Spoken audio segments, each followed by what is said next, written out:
Welcome to another episode of Yu-Gi-Oh! Player Ranks. In this series, we rank various Yu-Gi-Oh! Themes based on your comments and suggestions. Come back every tier list Tuesday to see an all-new installment of this series. Alright, what's up guys? We are doing a new video today. We are actually going back and doing structure decks all over again. We haven't done this in, I want to say like over a year, maybe 2 years. So yeah, this is one that people have been requesting. If there are any suggestions that you have for any tier lists, obviously put them in the comments section and we'll try to get around to them, all of them. Also, there's a playlist for all of you guys that want to see these, keep these kind of playing in the back at work or something like that. That playlist is available on the channel right now. But enough of that, let's get started on this tier list. Like I said, we're doing all of the structure decks today. We are doing this based on a variety of criteria. Number one is creativity. That's probably one of the biggest criteria that we're going to look at to see just how interesting the deck was put together. That's one of the big criterias. Then we have the impact of the deck immediately on release, and then the legacy impact and like how the strategies inside the deck have impacted the game over the course of time. We're not putting a huge what's it called, like a huge point on reprints. We're not going to value reprints quite as highly as them actually creating cool things. You know, if they put like Snatch Steal in a deck, it's not that big of a deal. I'm more worried about like what deck it's in rather than the various reprints that they have in there. But enough wasting time, let's get started. First of all, we've got these in time order from release. We've got the oldest structure deck and the very first structure deck, which is the Red Eye structure deck, the Dragon's Roar structure deck. This structure deck, I'll be honest with you, a lot of the old structure decks are not good. For the most part, they have a somewhat strategy, but in reality, they just release one new boss monster, and that's pretty much it. Like, they just drop one new boss monster that revolves around something else, and they just take a bunch of existing cards, and the boss monsters are obviously just not that strong. I think, honestly, this is around the D tier structure deck. I don't think it's very good at all. Unfortunately, the only new card that this dropped was Red Eye's Darkness Dragon. The only thing Red Eye's Darkness Dragon does is allows you to, if you tributed Red Eyes, you can special summon it, and then it gains 300 attack for every dragon in your graveyard. Sadly, this is actually one of the better dragon structure decks that are available to you. Not the better dragon structure. This is one of the better structure decks, so the early structure deck boss monsters that are even available, because the other ones suck much more than this one. Yeah, this one's not all that great. Yeah, and looking at like the card list, it's like there's like 3 Red Eyes cards: Red Eyes Black Chick, Red Eyes Black Dragon, and then that. So it's like the combo is supposed to be like, you know, the chick into the dragon into the Darkness Dragon, but like there's nothing to like really help you do that. There's nothing like, you know, it's old. There's no searchable or anything. You have to like draw all these pieces. Yeah, that's the unfortunate part with the older ones. I also don't know if it was out at the time, but there's no Infernal Fire Blast. I thought that was like around. Infernal Fire Blast is in RDS, which is Rise of Destiny. It should have been around. Like, if it's not around, then it's around in a couple of months. Fair. But nevertheless, the deck is just, again, they didn't really do anything to facilitate. The issue with this one is, again, it's just there's nothing really to facilitate the actual strategy. They more so just they just created just like one new card, but it doesn't actually help you put it on the board. It just kind of like uses existing Red Eyes cards. Next, we've got the Vampire Genesis structure deck. Again, same thing with these older structure decks. A lot of them aren't super good because they just release one new card in them. And if that one new card sucks, then the whole deck kind of sucks. You can save it if the theme is kind of nice, but this theme isn't like the greatest theme ever. Basically, it's just zombies. Zombies at this point weren't a bad deck because they had the best, the best recruiter monster in the entire game, which was UFO Turtle. So that was pretty good. You had Pyramid Turtle. Pyramid Turtle. Yeah, what did I say? UFO Turtle? Yeah, Pyramid Turtle. They had the best recruiter in the game because Pyramid Turtle summons any monster with 2,000 or less defense, whereas all of the other recruiters summon a monster with 1,500 or less attack. Most zombies at this time had very, very low defense. So it's actually kind of crazy that Pyramid Turtle could basically just summon anything in the archetype except, unfortunately, the boss monster. But the actual strategy wasn't really that weak because just zombies in general were pretty good. You had things like Book of Life. You had things like, again, Vampire Lord, which you could just, when you attack directly, you can call trap and make your opponent get rid of their trap cards, so you don't have to deal with like mirror forces or removal of any kind. And then of course, none of the spawn trap cards really floated, so when they lost something, they legitimately actually did lose stuff. And of course, like I said, the biggest thing at this time was that was such a good card, the Pyramid Turtle. Also, Ryu Kuki is also a very good card at this time because it just outed most bigger boss monsters. Like it outed Magician of Black Chaos, it outed Blackluster Soldier, stuff like that, because it beat them by battle no matter what. So that was also pretty good. The only issue with this card is that Vampire Genesis, the main boss monster of the deck, is just really not that good. You have to tribute a Vampire Lord specifically, and unfortunately, because it specifically says Vampire Lord, you can't even use it in the new like support, which kind of sucks. It does have a decent like effect. It's almost like Zombie Master, where you can discard a zombie and then special summon a zombie from your graveyard with a level that's lower. Like, that effect isn't that bad. It would be awesome if it wasn't specifically built around Vampire Lore. Like, if it just said tribute a zombie, special summon this card, I think this deck could have been maybe C, B tier, like up higher. But unfortunately, I think this is actually better than it's more of a cohesive deck than the Red Eyes deck. But overall, I don't think that it's quite that much better. Again, they just released one boss monster and just included a few different things together. Next is the Fire Structure deck. The Fire Structure deck is another one that's just not very, very strong. Unfortunately, Fires were like, at this point in the game, Fires are sort of just obsessed with burning things, which makes sense, of course, right? Fire, burn. But the problem is they're kind of like, there's too many different things that they do. They like inflict life points sometimes they attack directly, sometimes they just do a variety of different things that aren't like the main strategy. It's not like a dedicated burn deck. They're like doing stuff that's like all over the place, unfortunately. Sometimes they want to be attackers, sometimes they want to burn. It's too much nonsense. The boss monster that's released is the Infernal Flame Emperor, and although the artwork is cool, it's one of my favorite artworks like of all time. It's a giant fire lion. Like, it looks awesome. The actual effect of this card is just garbage. First of all, he's a level, I want to say, like, what is he, like level 8 or level 7 monster? I think he's level 8. He's a level 8 monster, 2700 attack, can't be special summoned. No, 9. Level 9, but still, he's 2 tributes, can't be special summoned. Why? Why can't he be special summoned? And then his effect is when this card is tribute summoned, you cannot special summon this card. So it's always going to be tribute summoned. You can remove from play 5 fire monsters. 5 has to be 5, and up to 5. Up to 5. And then you can destroy spawn trap cards on the field equal to the amount removed by that effect, which again, you just play Heavy Storm and you don't have to do any of that nonsense. I don't even think that spell and trap card removal was really like the issue of this deck, because spell and trap cards are mostly the cards you would have on the field to prevent your opponent from attacking, and then you would be attacking with like the pixie directly and then gaining attack points every single time, and also you would be leaving like Solar Flare Dragons on the field and just burning every single time. It was just kind of like a worse burn deck than you could play, just by making like a traditional burn deck with like Desk-Koala and Secret Barrels and just the regular burn cards that you could play just without them.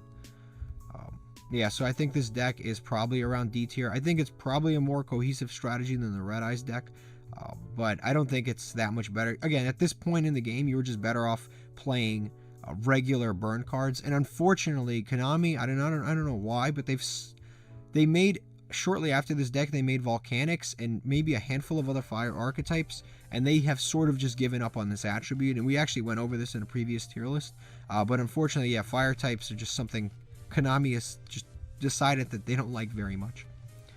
Next is one of my favorite structure decks, is actually the Umi or Legendary Ocean structure deck. This is actually legitimately a cohesive deck.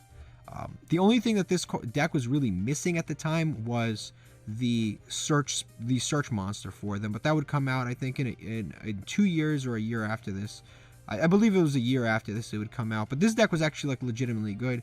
It did get tournament tops. It did actually perform, and even recently it's gotten very, very strong support that's made it a reasonable like tier 3 deck. But this basically revolved around playing the Legendary Ocean. Legendary Ocean reduces the levels of all water monsters on the field and in your hands and in your opponent's field and hands by 1 level. And when that happens, you can just normal summon level 5 monsters. Level 7 monsters, you can just tribute summon with 1 monster. One of the best ones to summon is, of course, their boss monster, which was Levia Dragon Daedalus, which you can send Umi to the graveyard and then blow up the entire field, except itself, and of course that effect is really good. They would actually one-up that by creating the other Levia Dragon, which is the one on the cover of this, and that had an effect similar to the Chaos Emperor Dragon effect, where it sends everything on the field, and I believe in the hands too, in both players' hands. So all cards on the field and in both players' hands get sent to the graveyard. Is it accept this card and accept this card? So it just, you usually have this 2900 attack monster. The only problem with that one is it's level 8, right? So no matter what you're tributing, it's level 8. So no matter what you're tributing 2 monsters. But the good thing is this one, or the big Levia Dragon, I don't believe does it have a summoning restriction? The big one? No, I don't think so. That's insane. Like, so for some reason, this Infernal Fire Emperor has a summoning restriction. It cannot be special summoned. But this one, with a much better effect, does have a summoning restriction. Does not have a summoning restriction. So you can literally hit this card off of Reasoning. You could bring it back off of Premature Burial. You could bring it back off of any card. Has no summoning restriction. And if you have that Umi, then you just wipe everything your opponent has. Everything. Turn 1. It's like, that's kind of crazy. It's like Delinquent Quartet or something. Yeah, like, you could probably make like a Reasoning Gate Legendary Ocean like 05 deck. Seems kind of crazy. Yeah, I didn't even know that can be special. Something that card's kind of crazy. This is what I mean. And then we have to talk about, like I said, we're going to talk about legacy support, because a lot of these older decks have left legacies. Like there has been Red Eye support. This has more. Zombies have actually had a structure deck 3 times, and we're going to talk about each of them.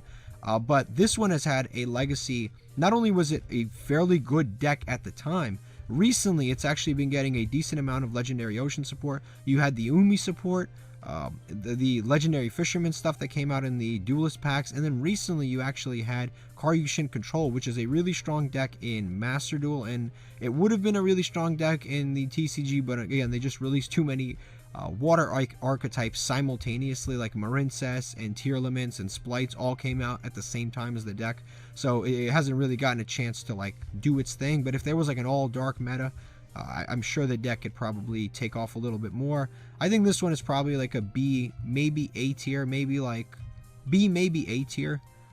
I mean, we still got a lot of things to grade, obviously, but I'd say I wouldn't like. It left a pretty good impact, and again, it was actually a pretty cool and creative deck, and creativity is one of like the biggest things that we're grading here. Yeah, and some of the main deck like monsters, there's there's a lot of like you said, cohesive cards. Like all these things like work together. They're all like good on their own, or like with other stuff. Whereas in the fire deck, you had like this deck has Starboy, that deck has Chimera, but then like the fire deck also had Ultimate Baseball Kid, which was like redundant and weird, because it's like, why would you play that? Why would you play Chimera when that's just infinitely better? It's just weird stuff like that. Yeah, it was too much different stuff going on that didn't add up. Whereas this deck, it was one plan. They did a really good job with this deck. Next is, I think, what is this? Warrior Triumph, I believe? Yeah. Is it Warrior Triumph? Yeah. So this deck is another one I don't think is very good. Again, we're not valuing reprints, because I last time I made this video, people were in the comments like, yo, but Pot of Greed's in there. Like, dude, I get Pot of Greed in there. Like, Pot of Greed has been in all of the decks that we've been reading so far. It's literally in all of them. Like, yeah, there are good reprints. It's not in this one? Well, it's been in most of the decks that we've been reading. All the other ones. But what's in this one? I bet you there's some kind of good card in here. Snatch Steal. Snatch Steal. Yeah, there's going to be good reprints in all of these. And there's going to be, like at this time, Warriors was one of the best decks in the game. But again, I'm not going to start valuing the second and third reprint of DD Warrior Lady like that. This deck coming out did not make DD Warrior Lady any better or worse. It was already a good card regardless. But as a deck itself, it focuses on Gearfried the Iron Knight. And Gearfried the Iron Knight, again, isn't even like a bad card at this time, because you can play Gearfried the Iron Knight, and you can play, what's the trap card with him? No, well, Smoke Grenade you can use, although it's not included in this. You can use also Blast with Chain and then Smoke Grenade to discard cards out of your opponent's hand, and then Blast with Chain you can use in order to destroy a card on your opponent's side of the field at like any time you want. You just equip it to Gearfried, and then Gearfried pops it, and then it pops a card on your opponent's side of the field. Again, some like cool synergy there, but the problem is it focuses around like Release Restraint and Guilford the Lightning. Release Restraint is a card that allows you to summon the other Gearfried the Iron Knight, which is Gearfried the Iron Knight when he takes off the armor. He gets stronger for some reason, but weirdly enough, his effects don't actually become any better. Basically, if it's equipped to within equip card, you get to destroy one monster your opponent controls, which is cool. But again, you need to have Gearfried and then Release Restraint, which is like a 2-card combo. If you don't see one or the other, it can be an issue. The only way to really search the Gearfried was Reinforcements. It's limited to 2. It was semi-limited at the time. It's limited to 1 now. There's no way to really search it. So you just had to hope everything fell into place. And then, of course, you've got Guilford the Lightning, which is like the big boy. No, Guilford the Legend. Guilford the Legend, yeah. Someone else. Oh, yeah, Guilford the Lightning is another one. That's the other Joey card. And that one,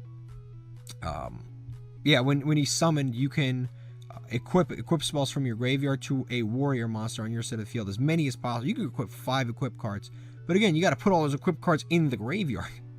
So it's like, dude, this is 2005 we're talking about. How many equip cards are you going to be able to put in your graveyard at a reasonable rate? I don't think many. And then you can't. This guy also can't be special. Special summoned. Yep. So you have to tribute summon him and then have all these equips engraved. And honestly, equipping the cards onto him doesn't really like do anything. Like, other than the equip spells effects, right? But then like Gearfried, the Swordmaster, he's like what's it called? He gets the Papa Monster, which is cool. But the one you really want to equip them to is Benkai. Yeah. So you have to have Benkai on the field, and then you have to have then you have to summon Guilford the Legend, and then you have to have equip spells engraved. Yep. But like honestly, like it's weird because it's like kind of like it feels like the structure deck's kind of torn between like the Gearfried and then like the Benkai with all these like equips. It's like he's like kind of better than Gearfried in the way the structure deck's built, I'd say. Yeah, definitely. No, there's definitely a few issues there. I'd say this one is definitely like an F tier. Like I don't think there's enough going on in this one. It's again, the monster can't be special summoned. There's too much like negatives. The monster can't be special summoned. Most of the good stuff in the deck is just like the reprints. Technically, you could probably even move the fire one down now that I'm thinking about it, because it's like the fire one also sucked. The boss monster sucked. There wasn't a lot of synergy. Technically, the fire one should probably be an F tier. This one had more synergy than the fire one. The fire one's just a bunch of like burn, attack directly. It's like 15 different things happening. And this one definitely beats the fire deck if you play against it. And of course, the warrior deck was actually fairly good in GOAT format. So I guess like if you value the reprints, which again we're not really highly valuing the reprints, it would be somewhat good. Next is the Spellcaster deck. The Spellcaster's Judgment structure deck. This is another odd one. It focuses around the various spellcasters that were released at the time. It's similar to the Warrior one. They kind of it's like a Dark Magician deck. The main boss monster, and again with these older decks, you only get one boss monster. So really, the whole deck comes down to: is the boss monster good? Is the strategy in the deck good? Which I don't think it is. This one, the main kind of monster in this is Dark Magician, and Dark Magician at the time, super slow. You basically summon him by Dark Magician by using skill Dark Magician, and that takes like usually multiple turns, because you have to wait till you activate 3 spells, then you tribute it, summon a Dark Magician. That takes forever, and then you tribute it to summon Dark Eradicator Warlock, and then every time a spell card is activated, you burn your opponent for 1,000. And I think it's every time a normal spell is activated, right? Not just any spell on the Dark Eradicator Warlock. When a normal spell, you afflict them for 1,000. Again, I don't think the payoff is worth like having all of those cards ready to go. Like, you need a skilled Dark Magician, wait till 3 spell cards are activated, then you get the tributed, then you get the summon Dark Eradicator Warlock, and it really doesn't do anything like crazy on the field. Like for example, Daedalus is probably the craziest one we've seen. That one doesn't really like actually do anything that crazy for your game state, unfortunately. it just kind of, I don't know what to say. It just kind of like burns for 1,000. It's such a weird effect. I feel like that effect should have been on the fire one. Yeah. Like that should have burned 1,000. It should have been able to be special summoned. This is another one. Can't be normal summoned or set this time. You have to summon it by tributing a Dark Magician. It's kind of cool because if you have a Dark Magician, it does not eat up your normal summon. But again, I just think it's a little iffy. Yeah. I don't think it's that good. And by the time you like use all your normal spells, you like, let's say you were trying to like, you know, use this effect like properly, you'd probably use all like, you know, your draw cards, your Pot of Greed, your Graceful Charity, all that normal spell like good stuff to like get to like skill Dark Magician, uses effect. So like you're probably out of normal spells by the time you get to this guy. And if your opponent activates a normal spell, it's gonna be like Lightning Storm or something. Like it doesn't really matter. True. Yeah, I think this is probably next to the Red Eyes one. It's like, it's not that great, but it's not like the worst thing ever. It was just, it's like mildly creative, but not like super great. All right, the next one is the, what's the name of this one? It was the Invincible Fortress. Invincible Fortress structure deck. This one, it's actually an interesting concept. I think it's actually quite creative. This one is basically it's basically a deck built around defense, which is actually kind of cool. It's based on multiple things. First of all, it's based on just monsters having really high defense and your opponent not being able to attack over them. And then secondly, it's based on basically flipping monsters that are face down, face up, and gaining additional effects from them, which is, I think, a pretty cool concept. You've got a lot of cards at the time, like the Beetle that pops spawn trap cards, I think it was like the Locust that pops monsters when they're flipped face up. You have a variety of cards that when they're flipped face up, they have additional effects. Those effects, and then they can flip themselves back face down. I think the biggest one of the time is Guardian Sphinx. When that card's flipped face up, it can return all monsters your opponent controls, non-targeting, back to their hand. That's still good to this day against a lot of decks. Like that outs a Dragoon. That outs Phoenix Enforcer. Like, we're talking about modern that outs what's his name? Crusadia Avermax. Like, Tier Elements has trouble dealing with that. That deals with it. It's a Guardian Sphinx printed in 2004. Like, that card is actually kind of crazy once it resolves. I think that concept is actually pretty cool. The other concept is, of course, forcing or having really high defense, and when your opponent attacks your monsters, they basically take like double the damage, which is really cool.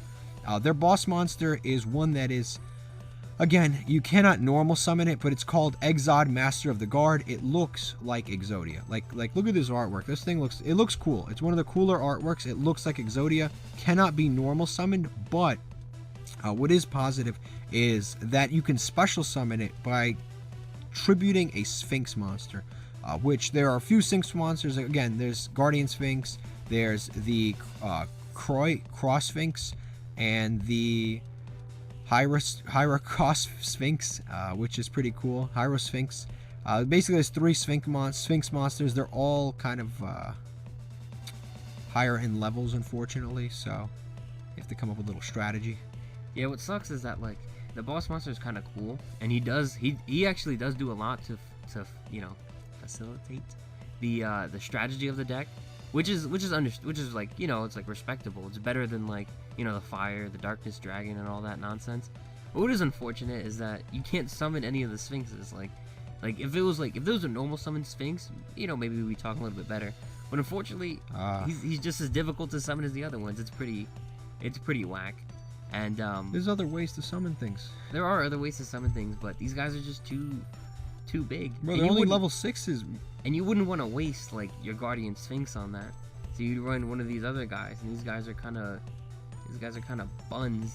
So it's like, you know, then you gotta run them, and then if you draw them, then you gotta like finally get rid of them. This is a different era. This is what you're missing. This is a different era. Yeah, but this is Go format. You're not getting OTK'd if you set one monster. Yeah, but this is an era where everyone's playing Noblemen of Crossout, and your main strategy is to set monsters. Not everyone. Terrible. Not everyone. They play maybe 1 to 2 copies. No one's main decking 3 copies. You've got a lot of things going on. You've got Level Limit Area B. Nobody talks about that. Level Limit Area B. You've got Swords of Revealing Light. You've got a lot of other things. Wabaku. There's a lot going on in the deck other than that. And at the time, Ultimate Offerings, not even not even on the ban list. You play 3 Ultimate Offerings, set monsters during your opponent's turn. That thing is kind of crazy. During your opponent's battle phase, you start setting stuff. You set the Sphinx during your opponent's battle phase. What's up? You want to attack? You're not attacking. Nobody's attacking. That thing's kind of crazy. Hey man, there's just too many outs, too many blowout cards. And if your opponent sees you activate Canyon, You got to toss that card right out of the deck. they're not attacking. As soon as you buy the deck, you toss that card right out. Honestly, Canyon's got to be one of the worst cards I've ever seen printed. It's like, you might as well say don't attack me. Because the best part about the rocks is that they attack into it unexpectedly. You know, they have a low attack monster, they attack into Stone Statue of the Aztecs, and they take double damage, and they attack with like a 1200 attack monster, and whoa! You know, a lot of things are going wrong. But Canyon, no one's attacking. Yeah. Canyon that is one of the worst like things I've ever seen in like a Yu-Gi-Oh! It's trying to facilitate a strategy. That is a 3D chess play if I've ever seen it. You activate Canyon and you set a Magician of Faith. They're not attacking that Magician of Faith.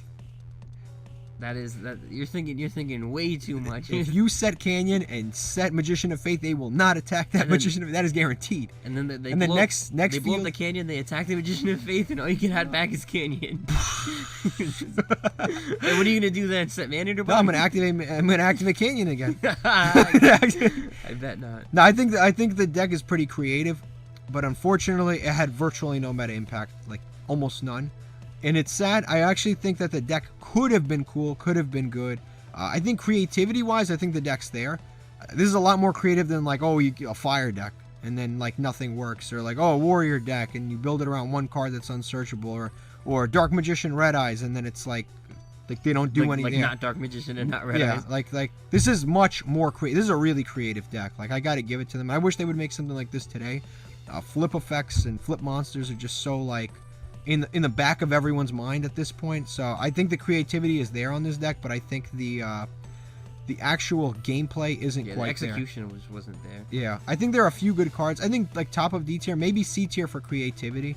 I think D tier is probably where it's at, but again, it's a creative, like fun idea, but unfortunately it just went nowhere. Because no one's attacking when you activate Canyon. No one is. Once Canyon hits the field, it's a wrap. But honestly, I think if you get the Exod, it looks kind of Exod is cool. Seeing like the way the deck works, you know, constantly flipping and like resetting. Like Exod's, I would say Exod's better than the Eradicator, because they both burn. Who's for Eradicator? Oh yeah, better than the Warlock, because you have to activate a normal spell. But this guy is like during your turn, you start. It takes a lot of setup though. I mean, but like some of these just kind of flip and do on their own. So. Yeah, I think top of D tier, maybe. You can argue bottom of C tier, but top of D tier is probably like a fair place to put it. Actually, they're not in here, but it just says Earth Monster. It works really well with the insects. You know, the ones that flip, pop a monster, pop a spell or trap. Oh, yeah. But how do you summon them? You use Sphinx? No, but like, as like the Earth Monsters you flip just to trigger I know which effect. one. Yeah. That's the ones I was talking about earlier, the Earth ones. I forget what they're called, but they're the Beetle and the other Locust. Yeah, I can see it working with that. Next is the first Samorg deck. The Lord of the Storm deck. This deck is cheeks. So again, if you've been paying attention, they're actually going through the attributes here. So in a certain way, they're going through the attributes. They have fire, water, earth, and this is wind. So they're kind of like sort of going through the attributes, and then they did like Spellcaster, Dragon. Yeah, they kind of did in like a rivalry kind of way. Yeah, like so fire and water. And then earth and wind came out together. So it's pretty cool. They didn't make a light deck at this point because light and dark were basically like the best in the game. You didn't even need to. But this one's weird. So what's affiliated with this one? Just basically, they just threw a bunch of like just wind monsters that existed at the time into a box and like, here, buy this. Like, this is it. There's no strategy in this whatsoever. At the time, the closest thing to a strategy in wins is that they used to bounce things and put things on the top of your deck. Like that was what wind monsters did. They bounced and put things on the top of your deck. Putting things on the top of your deck is one of the best forms of removal, especially for bigger monsters. If you put a Jinzo on the top of someone's deck, now they have to draw it again. They have to tribute and summon it again. Like, it's really, really bad. Like, it's really, really good removal. The only issue is there's no like cohesion. There's like, they threw a couple harpies in here. They threw a couple like random spawn trap cards, like Bird Face, which counts as like, adds a harpy, like Blade Flag. There's nothing going on. It's just like a bunch of like random wind things that existed. Harpy Girl is in here, which is like absolute garbage. It's like, it's not even, might as well not even be a Harpy card, because it's not the same level. It has Harpy in its name, but it doesn't have Harpy Lady in its name. Like, it's just a mess.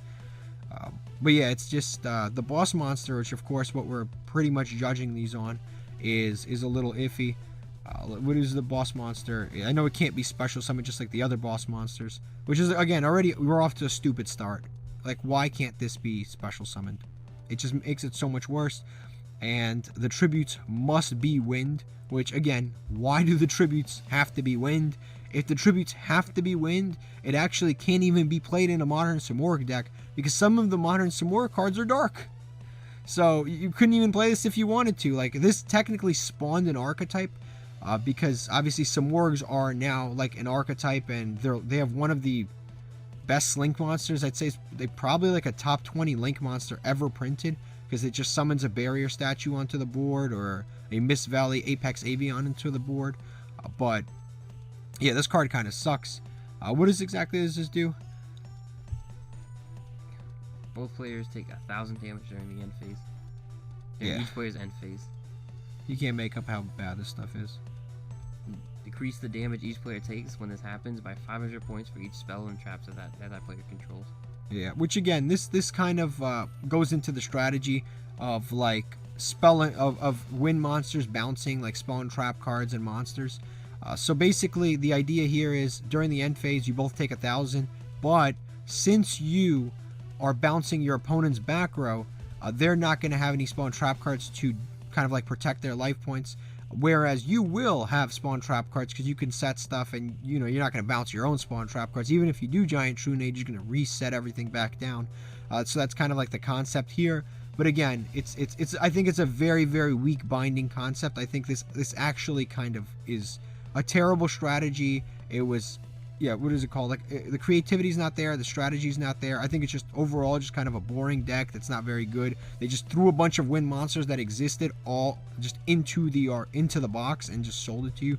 Also, I think this is, out of all of the decks that we've seen so far, I think this one has the most just random bad normal monsters, like Harpy Girl and like Sonic Duck, and it's just like ones that don't need to be there. Like with Red Eyes and Dark Magician, you needed normal Red Eyes or normal Dark Magician. Obviously with the water one, I think there was like 1 or 2 normal monsters in there, but they were like water monsters that were like I believe they were like 1800 attack, so they had some decent attack, but these are just like straight up junk water monsters. I mean wind monsters. I think this is another like F tier deck. This might even be the worst deck we've seen so far. It's just so like I'd rather pick the fire one over this one. It's just that unplayable. I just think it's overall kind of a disaster. Next is the Dinosaur Rage structure deck. This is the first Dinosaur structure deck. This Dinosaur deck, I'll be honest with you, is really not that good. Its boss monster is Superconductor Tyranno, easily confused with Ultimate Conductor Tyranno. It can be special summon, which is already a breath of fresh air. And then if you tribute a monster, you can inflict 1,000 life points to your opponent, and then this monster can't attack that turn, which is dumb because he has 3,300 attack, which is the strongest boss monster out of all of the ones that we've shown so far. Most of them have capped out at about 2,800 attack. Daedalus was 2,900 attack, but this one is actually the strongest out of all of them, and it has a restriction to not attack. It's stupidity at its finest. At least it can be special summoned, and then it has an effect. Again, it's a soft once per turn, but you can tribute a monster and inflict 1,000. Like, come on, man. Like, why did that have to happen? Like, that's such an iffy effect.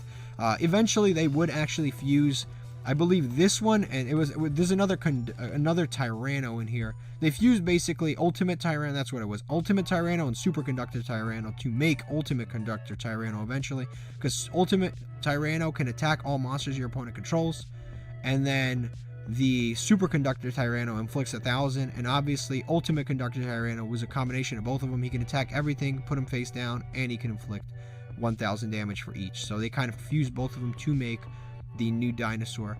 Unfortunately, the deck at the time, like I said, it just wasn't very good. So they had some good cards, like Hydrogeddon just happened to be a Dinosaur, and Hydrogeddon is a good floating effect. They could actually search their field spell Jurassic World, but Jurassic World really wasn't that good. It literally just gave Dinosaur monsters 300 attack. It's kind of like, it's whatever. So at the time, it really wasn't that good. You had Baby Sarasaurus. He was out, but there wasn't a way to pop him. It's not like you didn't have True Kings. You didn't have, what's that new card? The Diamond Dinosaur. Oh, Archosaur. You didn't have like Archosaur to pop him. You didn't have Lost World. You didn't have Lost World. Like you didn't have the starter card, Miscellaneousaurus, or the who's the main guy? The one you normal summon, then you can search. Oviraptor. Yeah, you can search or send. There's none of that was there. It was just kind of like, and you got to remember the Baby Sarasaurus has to be popped by a card effect. It can't be popped by like battle, so you can't like set them and then just float into something bigger. You have to pop it.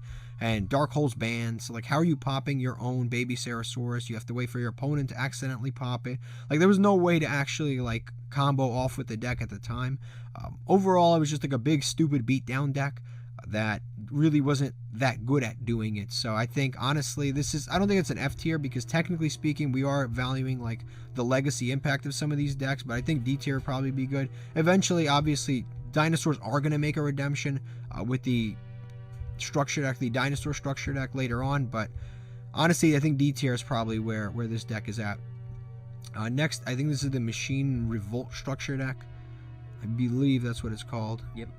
Yeah, Machine Revolt. This is an Ancient Gear structure deck. Ancient Gears at this time were sort of a disaster. What is good about this deck is that it does technically include the gadgets. Ancient Gears at this time were just horrific. Mostly because the Ancient Gears are...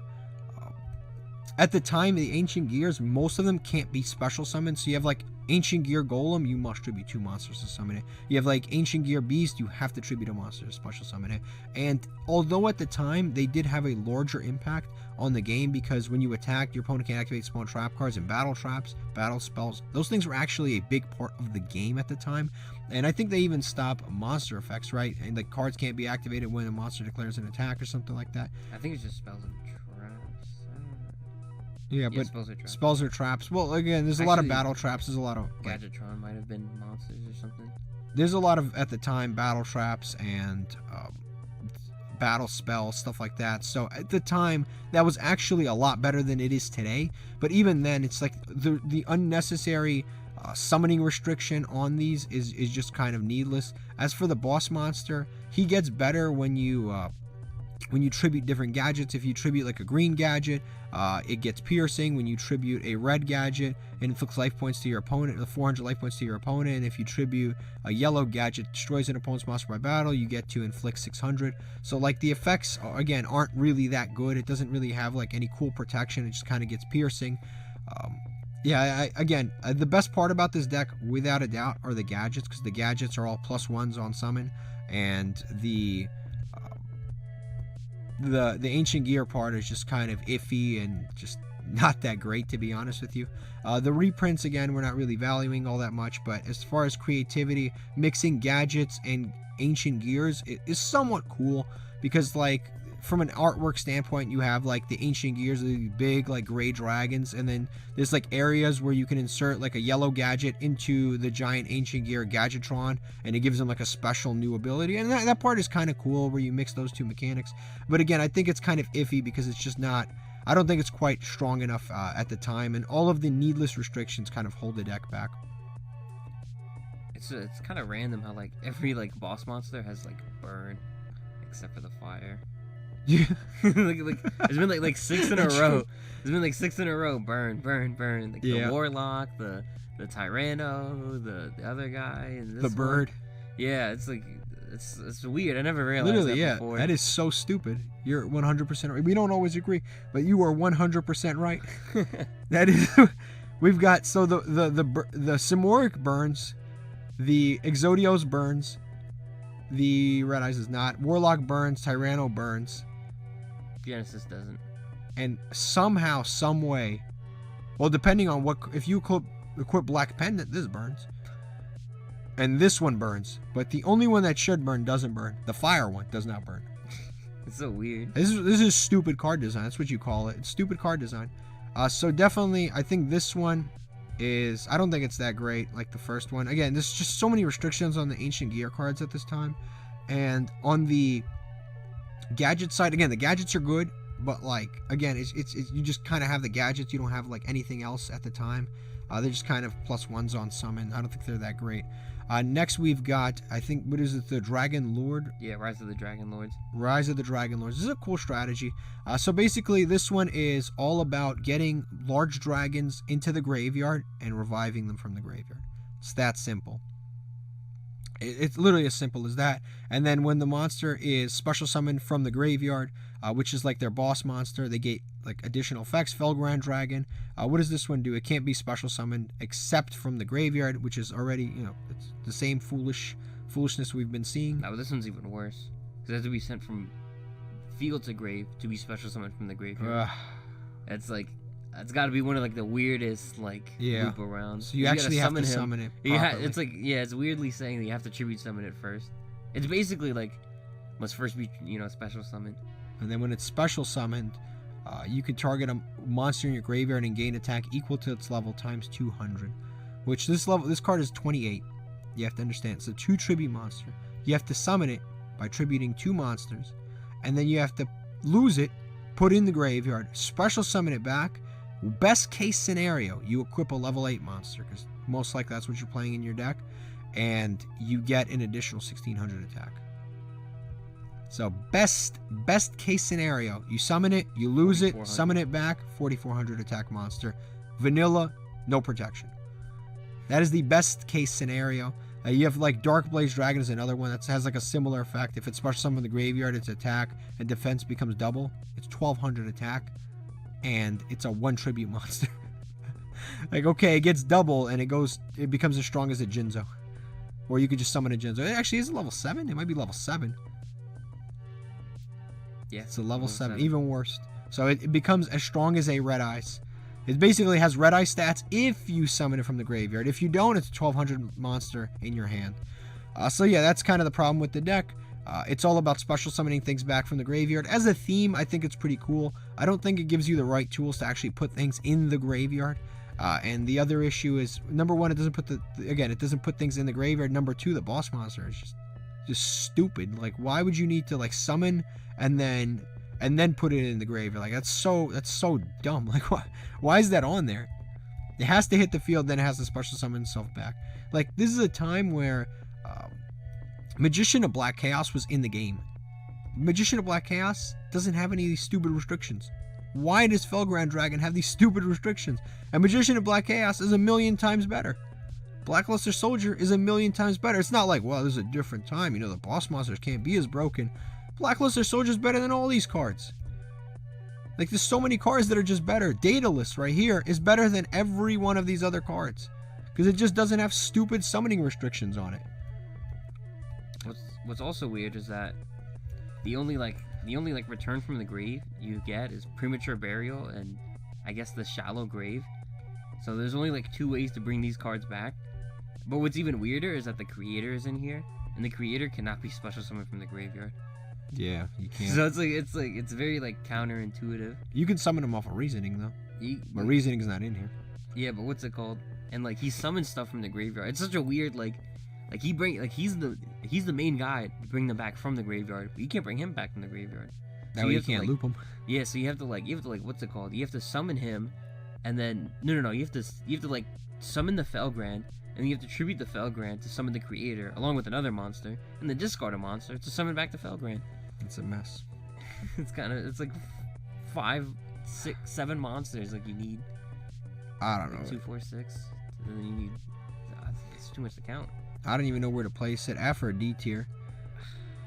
I'd say D tier because like it's a mess. Because it was an interesting idea. It just didn't have the cards to execute it. Yeah. Next is the Dark Emperor probably. Yeah. Dark Emperor. Yeah. This deck is all based around just dark monsters being. Dark monster is the best attribute in the game of Yu-Gi-Oh. We did an attribute tier list a little while ago. By far the best attribute. This is an entire deck all based around dark monsters, and this is the best attribute in the game. Got actually at the time the best monarch in the game, because I believe Caius, when he's summoned, you get to just banish a card, and if it's dark monster you inflict 1,000, and yeah, that's just an insane effect. at the time, that's just a really good effect. The rest is, again, literally all really good dark monsters. This came out, what year was this exactly? This was Dark Emperor 2008. So this is around the time where I was born. No, I'm not. This is It's not. this is around the time where Light of Destruction and Phantom Darkness was coming out. So you had things like, for example, Dark Arm Dragon and just a bunch of other really, really strong dark monsters that were coming out. So that supplemented with this deck. I mean, this deck was pretty much meta when it came out.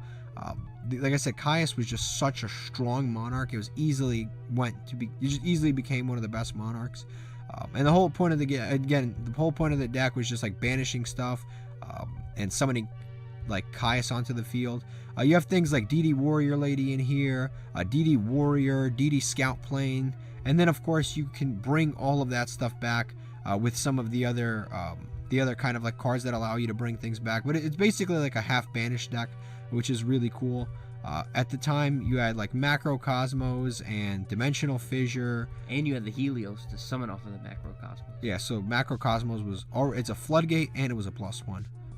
Kind of crazy. But yeah, the deck was just insane. It was like a banished deck. Obviously, the legacy of this deck continues to live on. Grant Maju still played to this day. You have Kshatriya Law, they banish stuff. They literally just came out. They're like all about banishing things. Yeah, the legacy just continues. It's what were they called? Flunderies. They all banish. The whole point of the deck is tributing and banishing, which is literally what Flundery does today. But yeah, it's a crazy, like, it was a pretty strong like anti-meta strategy, because if your opponent was trying to like play Lightsworns and you flip Macrocosmos, like, what are they supposed to do? Flip Raikou. Flip Raikou is the best chance, but you can banish Raikou by summoning a Caius. So there's just, What's it called? it's good. It's also cool that like if you're in the mirror match, you can kind of counter them by playing Kaiku. Yeah, he doesn't allow cards to be banished from the graveyards, right? Yeah. So if they try to like Bazoo or something like that. Yeah. The deck is really cool, and then you have to keep in mind like Dimensional Fusion was still in the game at the time. DDR, which is Different Dimension Resurrection, was still in the game. Well, it's still in the game today, but it's available in the game, and it's cool because it summons a monster from the banish. Also, what else is at the time? Return from the Different Dimension at the time is still in the game, so you can bring all of your banished monsters back and then go for like a big push. It's actually kind of a crazy concept, a crazy deck, and it was very meta relevant at the time. I'd probably say it's somewhere around A tier. Like it's it was a very strong deck at the time. It countered a lot of the very strong decks at the time. You could probably grab 3 of these and easily put together a competent strategy. You could play against, like, again, a lot of the decks. Macrocosmo literally just beat a lot of the graveyard focused decks at this time. But next is the Zombie World Structure deck. We actually got 2 Zombie World Structure decks. This one is the one that is not quite as competent. The only boss monster it has is the Red Eyes Zombie Dragon, which that card is, again, back to the foolishness again. It's really, I would say it's that good of a card. Again, it would later come back like as a synchro monster twice, but at the time it allowed you to tribute, you could tribute this card in face-up attack position by tributing a zombie monster, so you could special summon it using 1 tribute basically, and then when this destroyed a monster by battle and sent it to the graveyard, you could special summon that monster to your side of the field. That effect wasn't like a bad effect, but it was just a very weak effect because it took a lot to set up. Of course, you had Zombie World on the field, which turned everything into zombies in both players' fields and graveyards into zombies, which helped you facilitate that. But the problem is, although that strategy is really cool, they really didn't do much else except for a Red Eye Zombie Dragon with that strategy. Unfortunately, it was literally just Red Eye Zombie Dragon who took zombies from your opponent's graveyard. Other than that, you didn't have like Doom King Baller Drak or any of the other cards that like steal monsters from your opponent's graveyards or anything crazy like that, where you could banish a zombie, negate a zombie. Like, none of that was going on. It was literally just Red Eye Zombie Dragon taking monsters from your opponent's graveyard. So I just don't think it was quite strong enough at the time. Honestly, I kind of disagree on that, because because this one in terms of having like a really good boss monster, this one had possibly the best. Well, not other than Caius, but this one had possibly the best, because because he had a really good effect for, you know, with zombie world. So whatever like monster, whatever boss they summoned, if you could attack over it, you can just take it. And on top of that, the Red Eye Zombie Dragon was actually searchable, or summonable, I guess, which is even better than searchable with the Pyramid Turtle, because Zombie Dragon's 2,000 defense. So honestly, I think you're like devaluing it a little, because even though it's kind of weird that he doesn't have any summoning restrictions. He just has an easier summoning restriction, which is kind of weird. But like, you know, Pyramid Turtle you know, you can still like set Pyramid Turtle, even normal summon it, if you weren't scared of like the damage, and like they're gonna attack it, and then you just get your boss monster out just like that easily. I think that's a pretty solid strategy. I think it's incredible to me that you could just ignore everything I had to say. I might have a little bit. I said that the Red Eye Zombie Dragon was the only card that had any synergy in the entire deck with Zombie World. That is it. Your opponent having zombies on the field had no impact whatsoever otherwise. Their graveyard, their field, that's not true. It doesn't matter. That's not true, because it actually affected the Dark Emperor structure deck. Because monsters can't be summoned except for zombie monsters. But what attribute is that Dark Emperor? Don't tell me Kai's a zombie. It could be. It could be a zombie. It could be a fiend. It's a fiend. Yes. Thank God for you. But the point is, wiping sweat off my head right now. The point is, again, here's the issue. The entire strategy falls around one single monster, which is the Red Eye Zombie Dragon, and that's it. That is the only card that matters. And this is a different era. You have to play 3 zombie worlds, because you want to draw them, obviously. You have to play 3 zombie worlds. There's no way to search it. You can add it back from your graveyard at the time. There was a secret rare, I don't remember his name, but he's a secret rare that cannot be special summoned, and he's 1800 attack. He adds back zombie world from your graveyard. I don't think he's in this structure deck. It's weirdly enough, but again, it was like a secret rare at the time, and you could add back zombie world from your graveyard. You're playing 3 copies of zombie world, and you're playing the Red Eyes Zombie Dragon, but that is the only card that actually benefits from your opponent having zombies in their graveyard on their field. It's not like today. Like, obviously, today, Zombie World is a huge impact. Playing against Salamangreats and you activate Zombie World, all of their monsters get turned into zombie monsters. That's going to have a huge impact on their deck. Like, I understand that. But at this time, although your strategy wasn't that bad with the turtle, I thought that was a pretty cool strategy. It's kind of nice. You know, I didn't think about that. I was like, wow, that's a nice strategy. But at the same time, it's again, the ratios are all off. You've got the zombie world that only really has one single impact, and that's kind of the issue with the deck. But overall, more or less, we are in somewhat agreement. I think it's a decent structure deck. I just think it gets better much later. Where would we place? Probably C tier, high C tier. Did you know that? Do you know what the lore behind Zombie World is? Red Eye Zombie Dragon fighting Doom King Balderrock. Yeah, he takes his eye. World. Isn't that crazy? Yeah. That's insane. I didn't even know that. No wonder they keep reprinting these like dumbass Red Eye zombies. Yeah. I mean, in the lore, Red Eye Zombie Dragon wins, but in reality, I think Doom King wins. Oh yeah, for sure. Doom King is so much better. Yeah, Doom King is just gonna negate him. Doom King is so much better than Doom King is more attack than Red Eye Zombie Dragon. It's it's not insane. even close. Yeah. Doom King is much better than Red Eye Zombie Dragon. But the Red Eyes do have better artworks. The Red Eyes looks cooler than Doom King, even though he has his eyeball in his hand. He has one glowing eye. Yeah, no, it's a cool lore, but I unfortunately I think Doom King is much better than all versions of Red Eye Zombie Dragon. Yeah. Next is the Spellcaster structure deck. This is the Spellcaster structure deck that is based around a mechanic that I do not like, which is spell counters. It is a very slow mechanic, and at this point it was just not broken. This is the Endymion, first Endymion structure deck. It is not quite that good.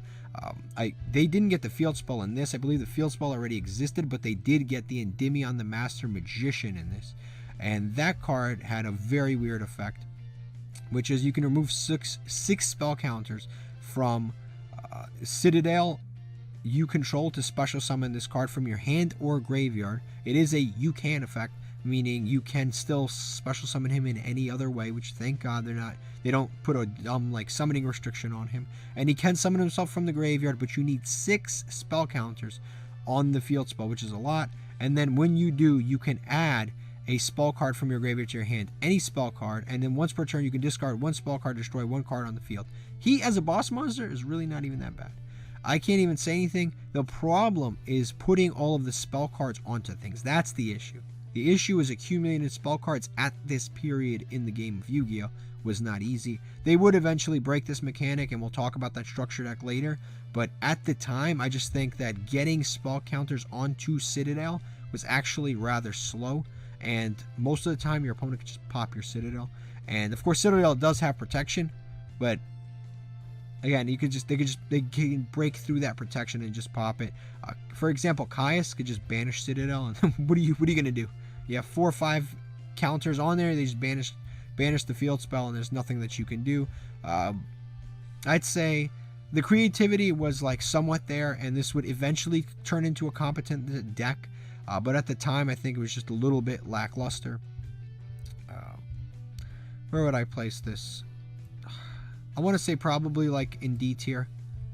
I think that I don't think it's as creative as like the Exodios deck, but I think D tier is probably fair. Like Spellcounter is just a mechanic that really wasn't all that strong at the time of this release. But this was actually the closest we got to a really good boss monster. Like the boss monsters around this era started finally like taking a turn for the better, which I actually really like. Next, we've got the Gemini structure deck. Warrior Strike. Yep, Warrior Strike, the Gemini structure deck. Your favorite. You guys already know I hate Geminis. Not only do I hate Geminis, but the main monster in this deck is Phoenix Gearfried. What do you have against people born between May and June? I hate them. They're the worst. No, Geminis are the absolute worst. They're two-faced. They're horrible. No, seriously though, this basically takes Geminis, which are already like a summoning mechanic I really already don't like.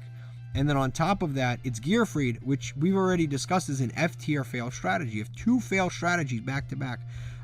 So Geminis are basically, the whole concept behind them is when you summon them, they're normal monsters, but you can normal summon them again and they turn into effect monsters.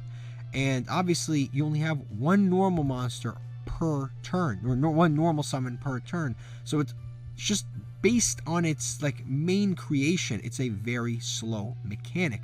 Now you can there's a few spell cards that you can use to speed up this process. You can use things like double summon, which double summon is an obvious, it's a -1. Unless you're going plus on your second summon, it's a really minus summon. Like if you're double summoning 2 Stratoses, it's not that bad. But if you're double summoning just to get the effect of a Gemini monster activated, then it just kind of sucks. Like, let's see, some of these Gemini monsters, let's see, some of them are like, who's that? Exo. One I can pronounce, please, because that one is. Oh, it's not a Gemini.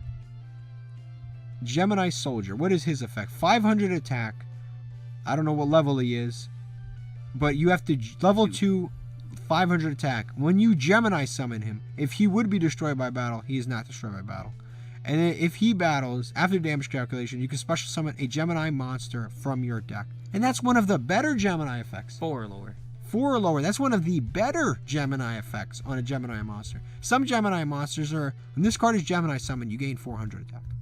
That's it. And there's actually not that many Gemini monsters in general. Blazewing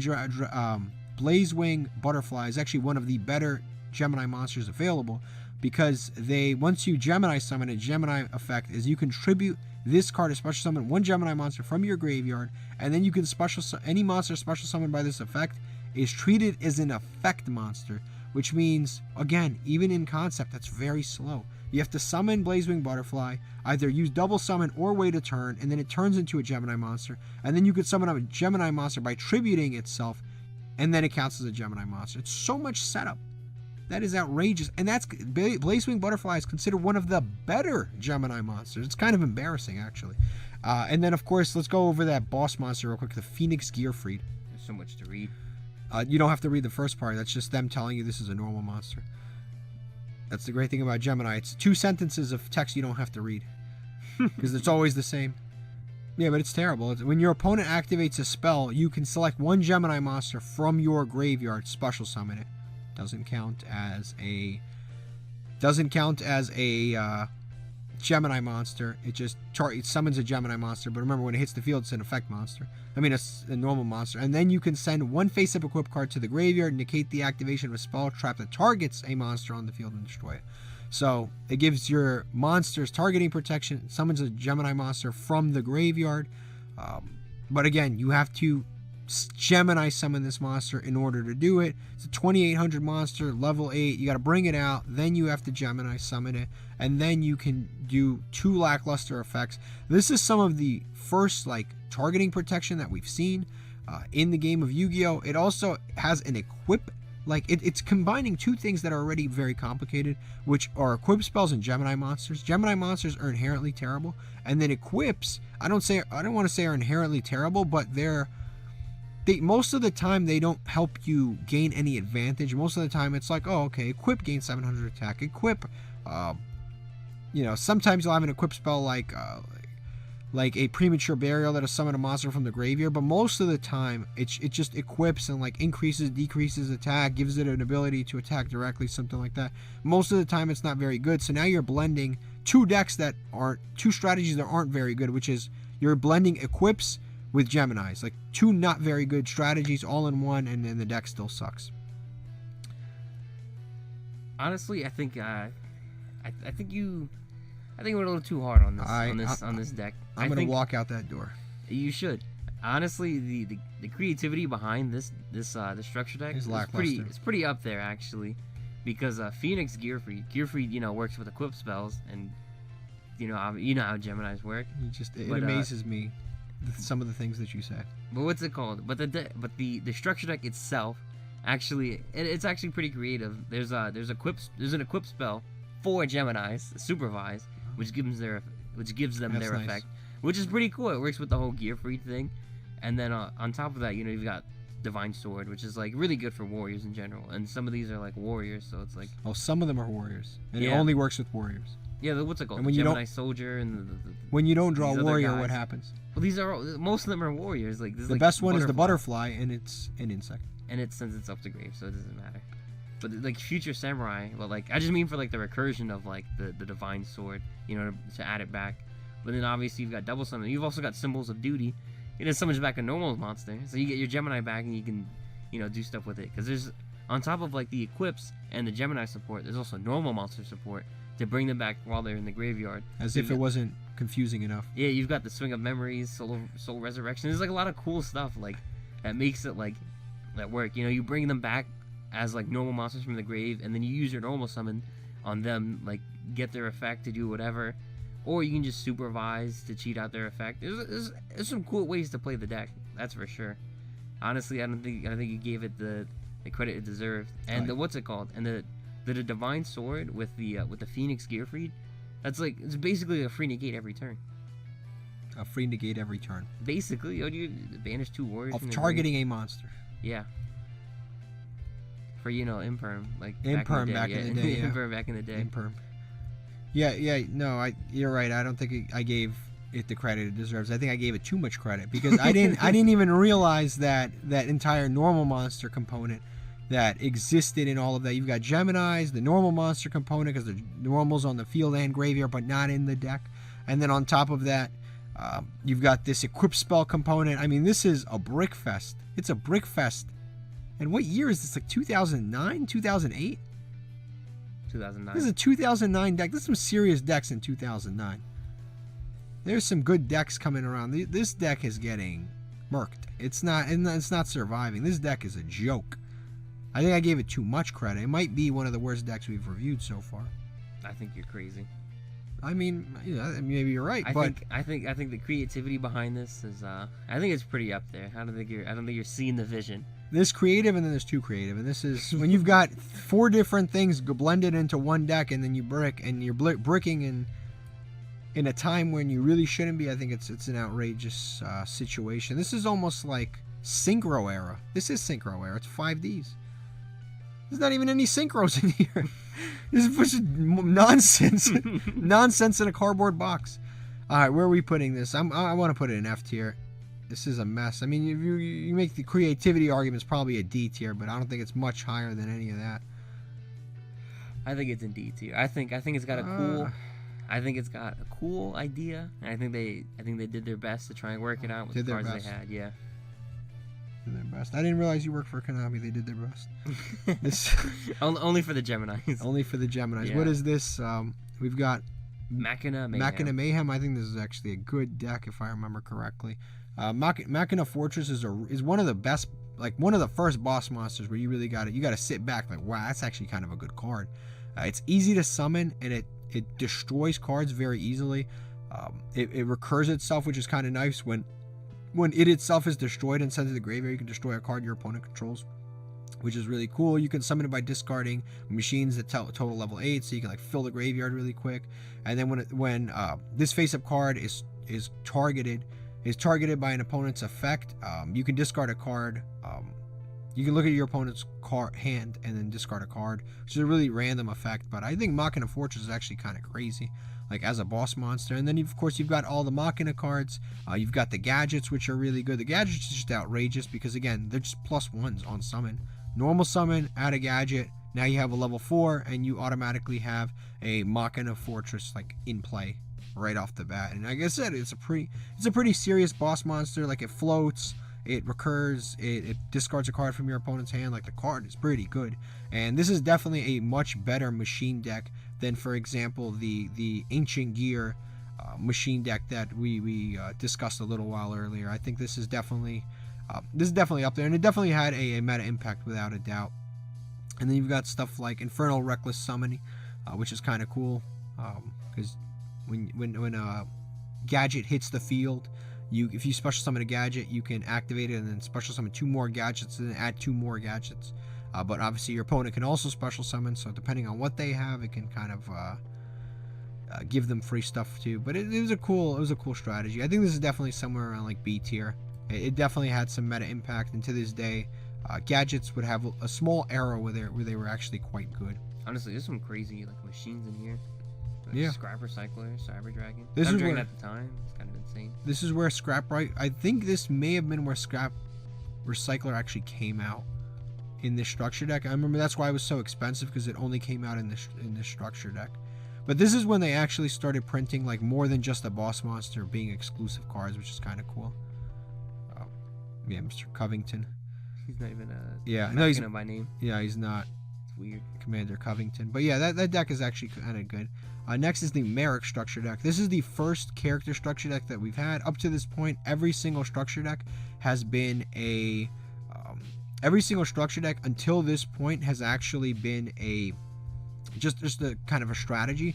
But all of the starter decks with character decks, Merrick is kind of interesting because he has a variety of things going for him, but mostly it's basically a Gravekeeper structure deck. Gravekeepers have been meta relevant like for a very, very serious span of time.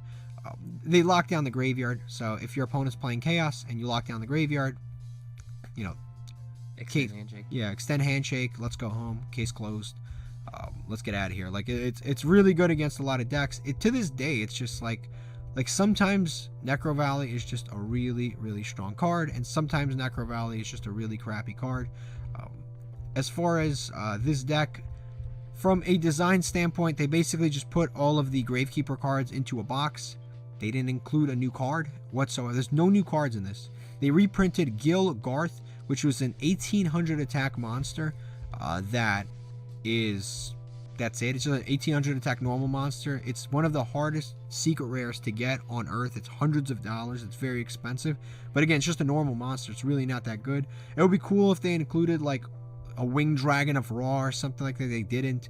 It was literally just the Gravekeepers and Lava Golem, and that was like pretty much it. But like those cards already existed, so it's not even really that exciting, to be 100% honest with you. It was literally just like a reprint of all of the Gravekeepers. I think that is sort of uncreative. As far as Gravekeepers go, it's a cool strategy, but like the issue is, again, they didn't really introduce anything new. They just took a bunch of existing strategies in the game and they basically didn't do anything with it.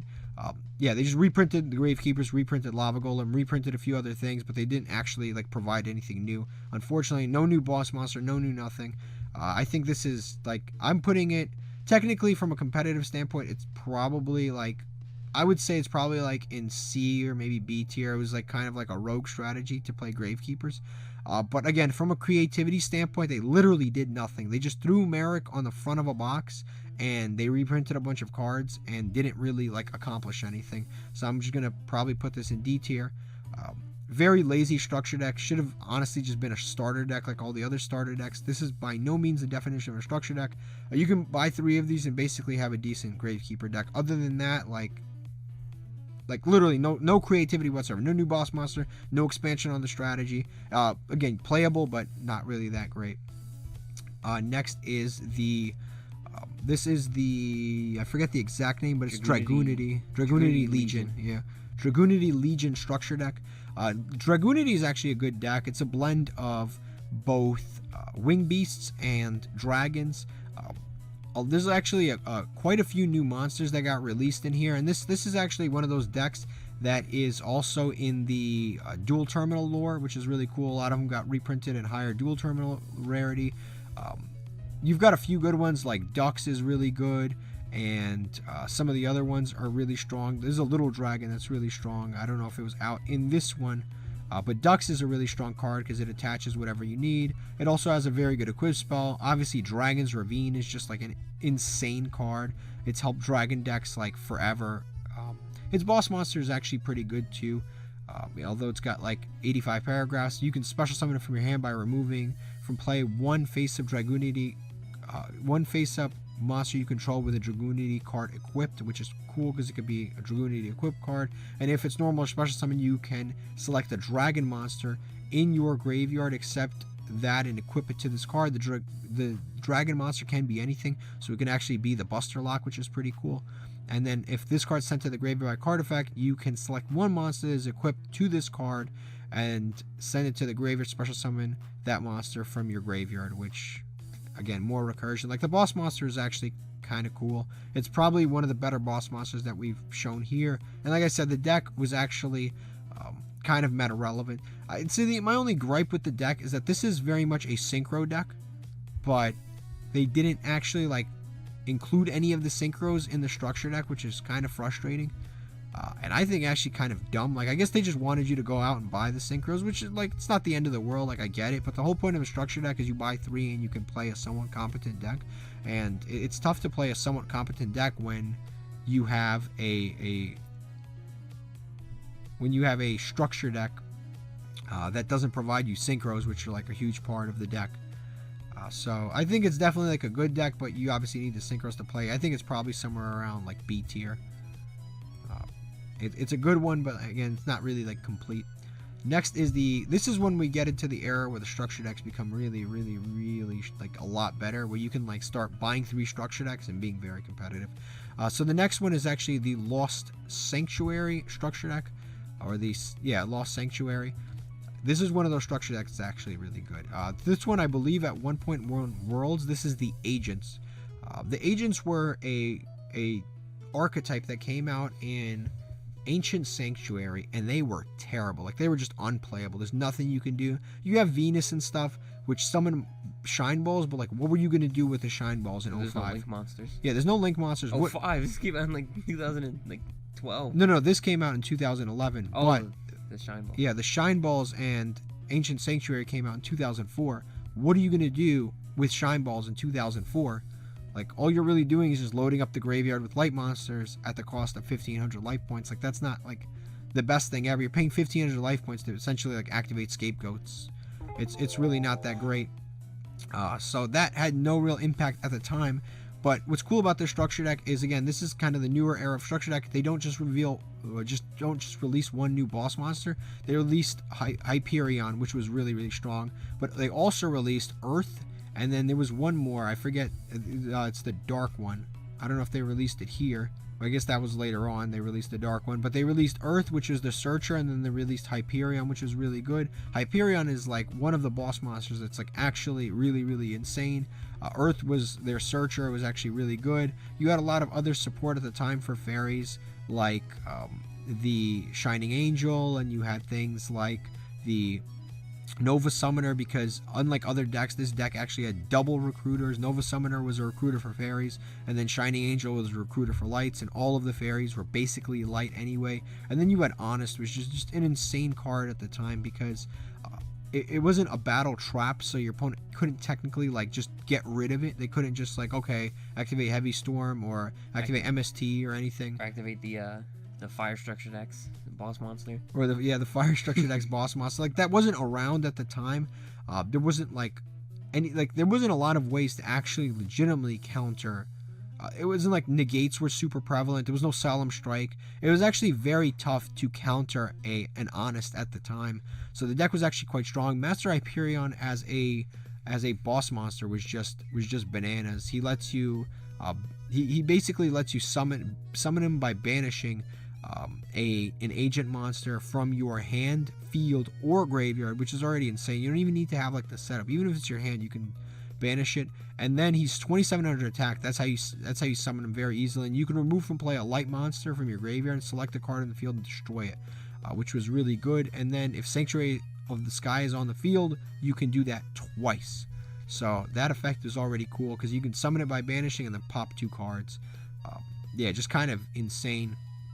Yeah, really strong boss monster. 1 Worlds. I really can't say too much negative stuff about this deck. Definitely, I'd say it's probably somewhere in A tier would probably be like a fair place for this deck. A tier. You can even make the argument S, because if a deck wins Worlds, you can make the argument it could be S tier. Also, this is another one that had some support recently trickling in. It was in Ghosts from the Past. They actually got a new Synchro monster, which is a new Master Hyperion for them. They got a new way to use the Shine Balls and recur them, and a variety of other cards. So the deck was actually fairly solid. What's kind of cool is that Divine Punishment and Parshath are in here. Yeah, kind of like grew on to be their own thing later. Yeah, and the Fountain in the Sky. Like, yeah, they would actually separate and become their own deck, which is kind of cool. Parshath would eventually just leave the Master Hyperion and become his own man. Yeah, his own like counter fairy deck. But I think definitely this deck is somewhere up here. It's creative, it's good. It took an old archetype and actually made it playable, and it made Owen Worlds. Next is Dark World Structure Deck. This is another one that was very competitive at the time. I believe this is another one that did very well for a lot of years. Crazy that it got released the same time as the Master Hyperion Structure Deck. But Dark World is very strong. It has Grapha, Snow, and Ceruli. Those are like the 3 new cards. The other stuff were Dark Worlds came out in not Flames of Eternity, in and I forgot what that's, Elemental Energy, I believe they came out in. And at the time, there was no real way to facilitate Dark Worlds and like all of the different cool effects that they had, because they were not a complete deck. But later on, when Grapha came out, Grapha's insane. Grapha, when it's discarded, it pops a card. It can take a card out of your opponent's graveyard, or it discards a card out of your opponent's hand. And on top of that, it has a summoning condition where you can return a Dark World monster to your hand and special summon it from the graveyard for free, not once per turn, in any way. It's just literally not once per turn. So you can like summon it, link it away, summon it, link it away. You can it's like endless material, which is really strong. It also had obviously Snow, which is the search card that also special summons a monster from the graveyard if your opponent discards it. Dark Worlds were just insane at this time. It's definitely one of the best decks, without a doubt. At the time, it's obviously had lasting meta impact. It's been a few times where it's come up and it's been meta relevant.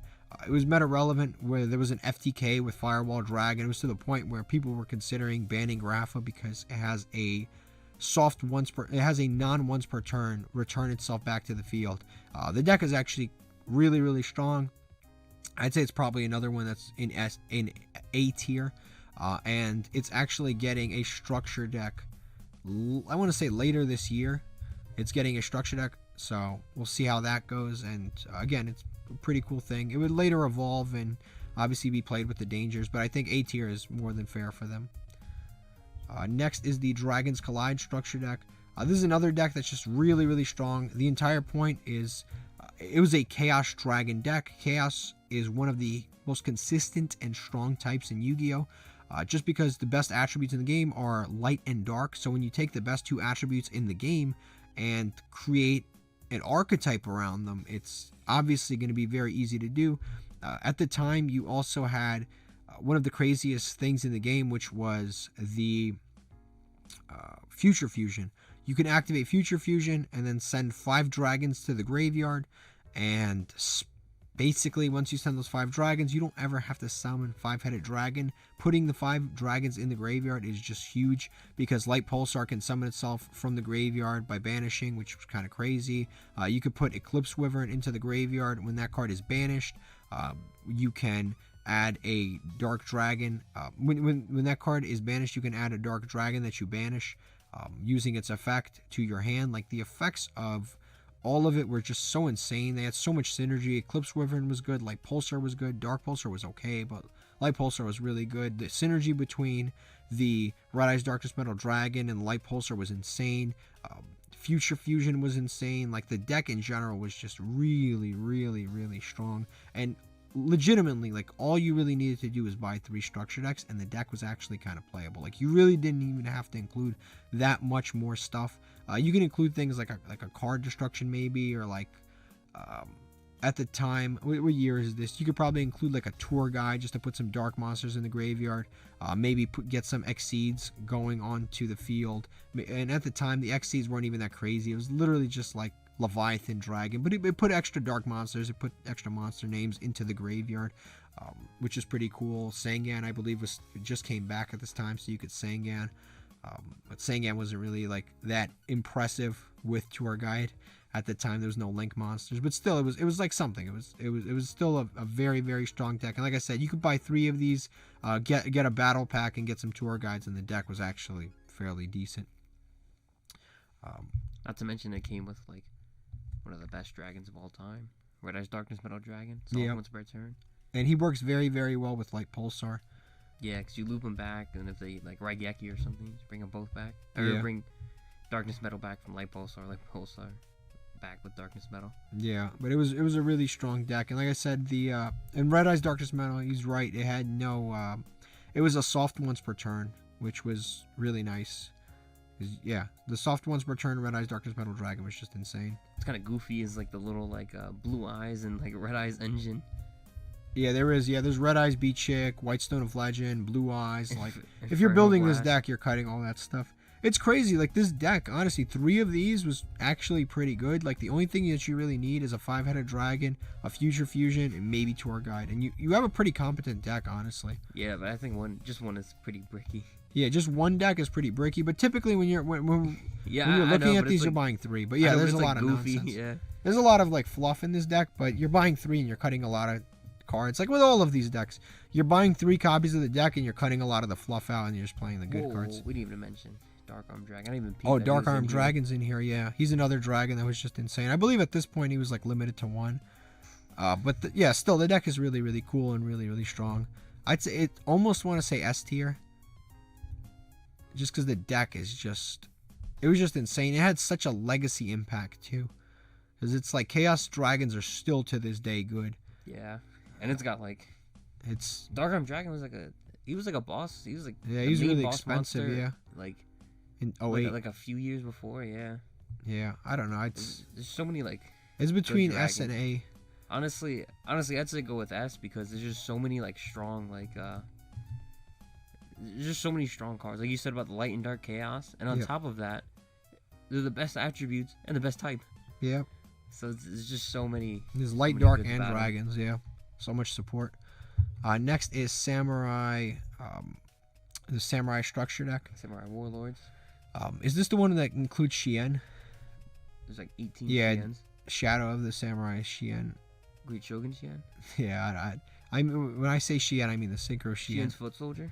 No, not that one. Shien's Squire. But yeah, this is basically the Daredevil. the structure deck for 6 Samurais. 6 Samurais were a fairly strong deck at this time. Shien's Advisor. You had Gateway of the Sixth, which is like one of the most crazy cards ever created. It's basically like an endless, just an endless engine. Like not an endless engine, but the endless like free resource engine. It's actually kind of insane. There's no once per turns on this card, So if you just continue to gain Bushido counters, you can just endlessly just loop resources just forever. Obviously, there's a reason why this card's limited to 1. Literally, and I'm not even joking with you, with 6 Samurais, you can do just about anything you want with this deck just by looping and continuously gaining the counters. Because you can like target a Shien monster in your graveyard, special summon it if you have 6 counters. 4 counters lets you add any 6 Samurai monster from your deck or graveyard. And then the effect to remove 2 counters you generally don't want to do. It just gives 500 attack to Shien or 6 Samurai monster. That one, let's hold off on that. But like other than that, the deck is actually like kind of insane.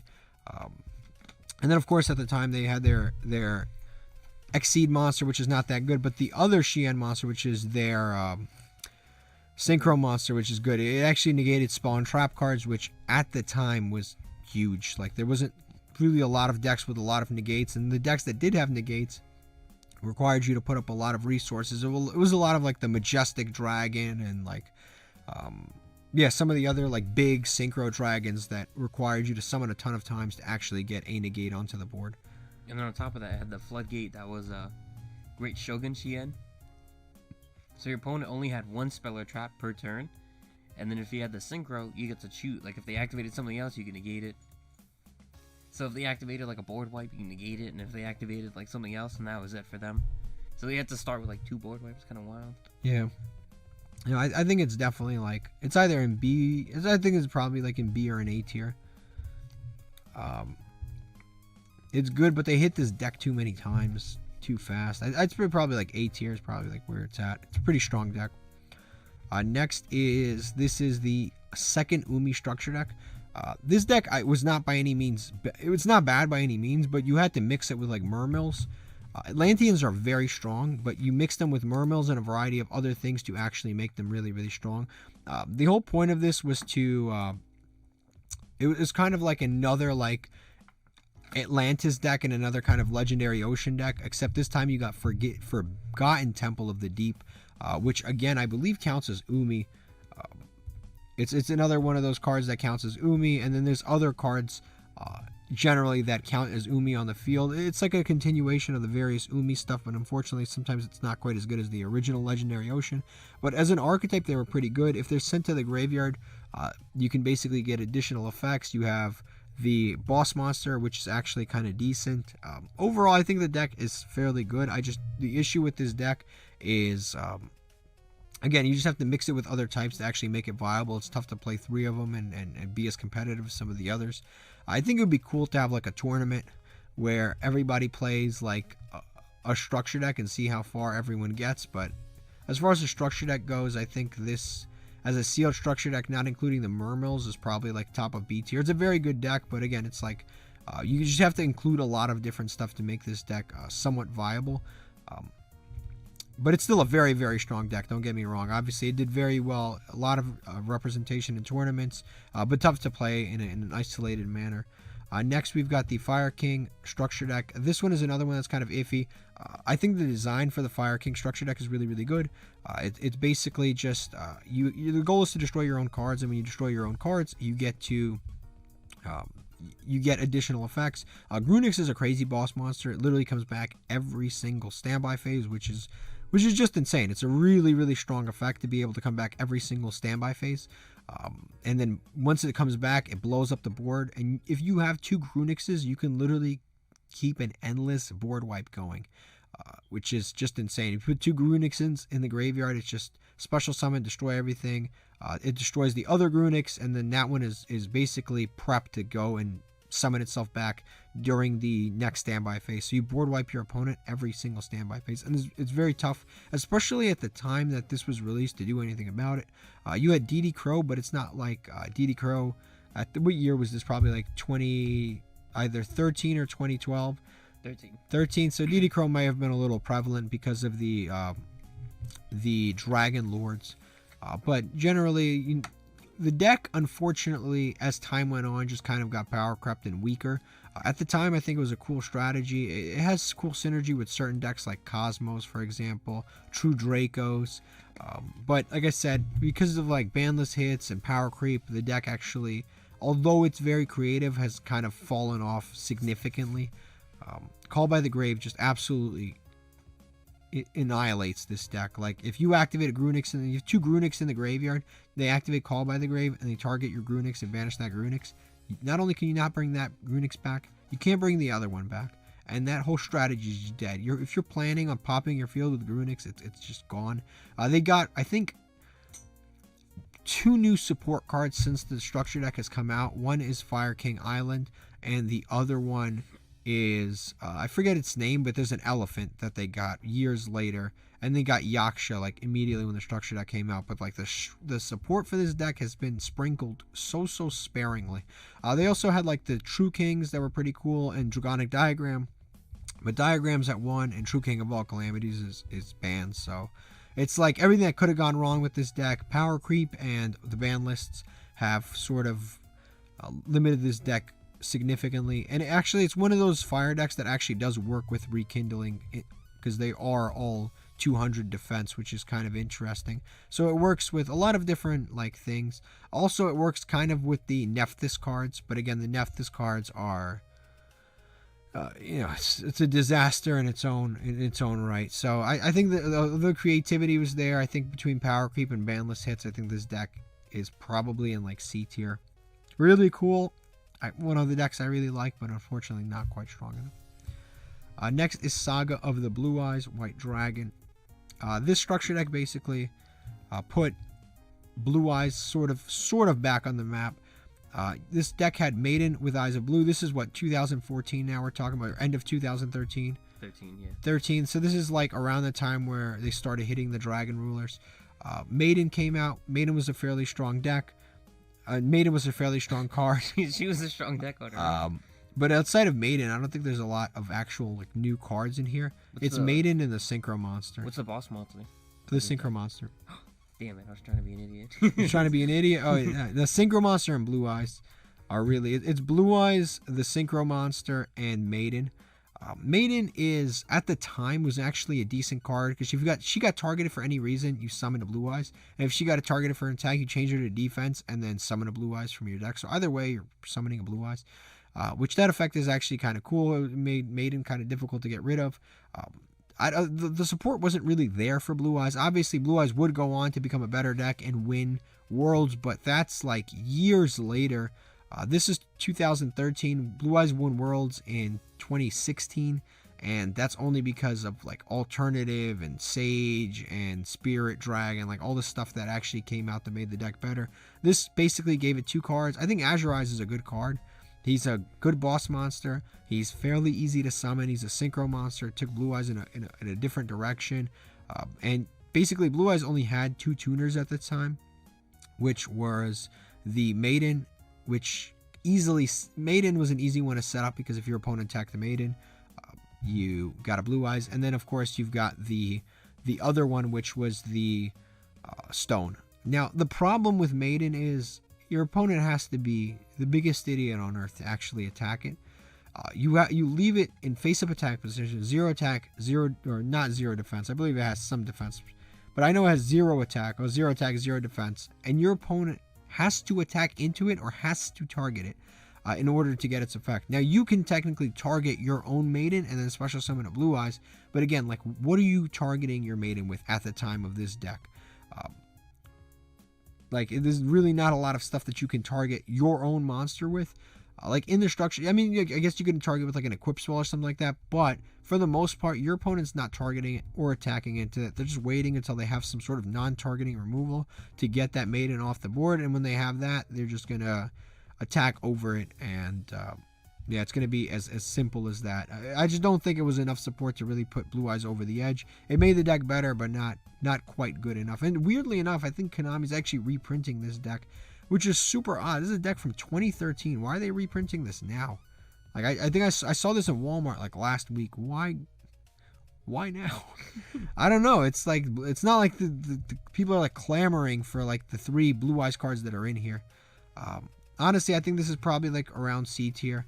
It's kind of, it's cool that they took an old boss monster, and it's definitely better than the Red Eyes and the Dark Magician deck, but I don't think it really put Blue Eyes ahead. Next is the Cyber Dragon structure deck. This is the first Cyber Dragon structure deck. This deck is actually quite good. It actually revolves around Cyber Dragon, not Infinity, but Cyber Dragon Nova. Infinity did not exist yet. This was 2014. I believe Infinity came out in Breakers of Shadow, which had to be like 20. Yeah, I believe like 2016. 2016, maybe late 2015. I don't remember exactly. So no Infinity, no Awesome Negate, no overlaying on top of the Nova. But Nova is actually kind of good in its own way. I think you should take this one. You have to tell me. You should take this one because you Yeah, I wasn't playing Yu-Gi-Oh at the time, so I don't know how like impactful the structure deck was. But Nova as a boss monster, I can say is like, because sometimes Cyber Dragon combos you end on the Infinity and the Nova, which is pretty cool. But Nova, it summons any Cyber Dragon back from the grave, and that's a soft one per turn, so he can actually help you go into a second Nova. And you can, quick effect, you can banish a Cyber Dragon from your field or grave, and then he gains 2100 attack. So he's 4200 attack, which is like a weird Cyber Dragon thing. They always gain like 2100. I don't know why. It's always like they've always got like the twin head thing, but then the Cyber Twin Dragon's not 42, which is well whatever. But yeah, and then when he's destroyed in your possession, so like even if they like strike the summon, because yeah they had to like strike Judgment at the time, right? So like yeah. Strike. Huh? Judgment was banned. Strike wasn't around yet. They had some kind of summon negate. But what's it called? So if they negated and destroyed its summon, then you got to summon any fusion machine monster. Special summon any fusion machine monster from your extra deck. Yeah. So you could summon back like Cyber End, maybe even Cyber Twin, limited removal, do some dumb stuff going on. So yeah, he himself was like pretty good. I don't know what things you could search off of core or normal summons. I don't know, like Cyber Repair Plan or something. Network. You can search Repair Plant, and then you can search the one. You can't search the one that pops, right? Because it doesn't have Cyber in its name. Which one? Evolution Burst. You can't search that. No. But Cyber Core is in here. Dre is in here, and Zwei is in here. Those are the three that are pretty big. Dre, Zwei, and Core. Core obviously went on to be one of the best Cyber Dragon cards. Period. It's searches on normal summon. It summons the next turn. It's really, really strong. And then, of course, you've got a lot of good fusion cards that are in here. Super Poly, Power Bond, Limit Remover. Is not a fusion card, but it's still good. Power Bond, Limit Remover. Like, if your opponent doesn't see that coming, it's a wrap. But, yeah, this deck, I'd say, is like... it was a decent structure deck, but again, during the time, it's tough to compete with.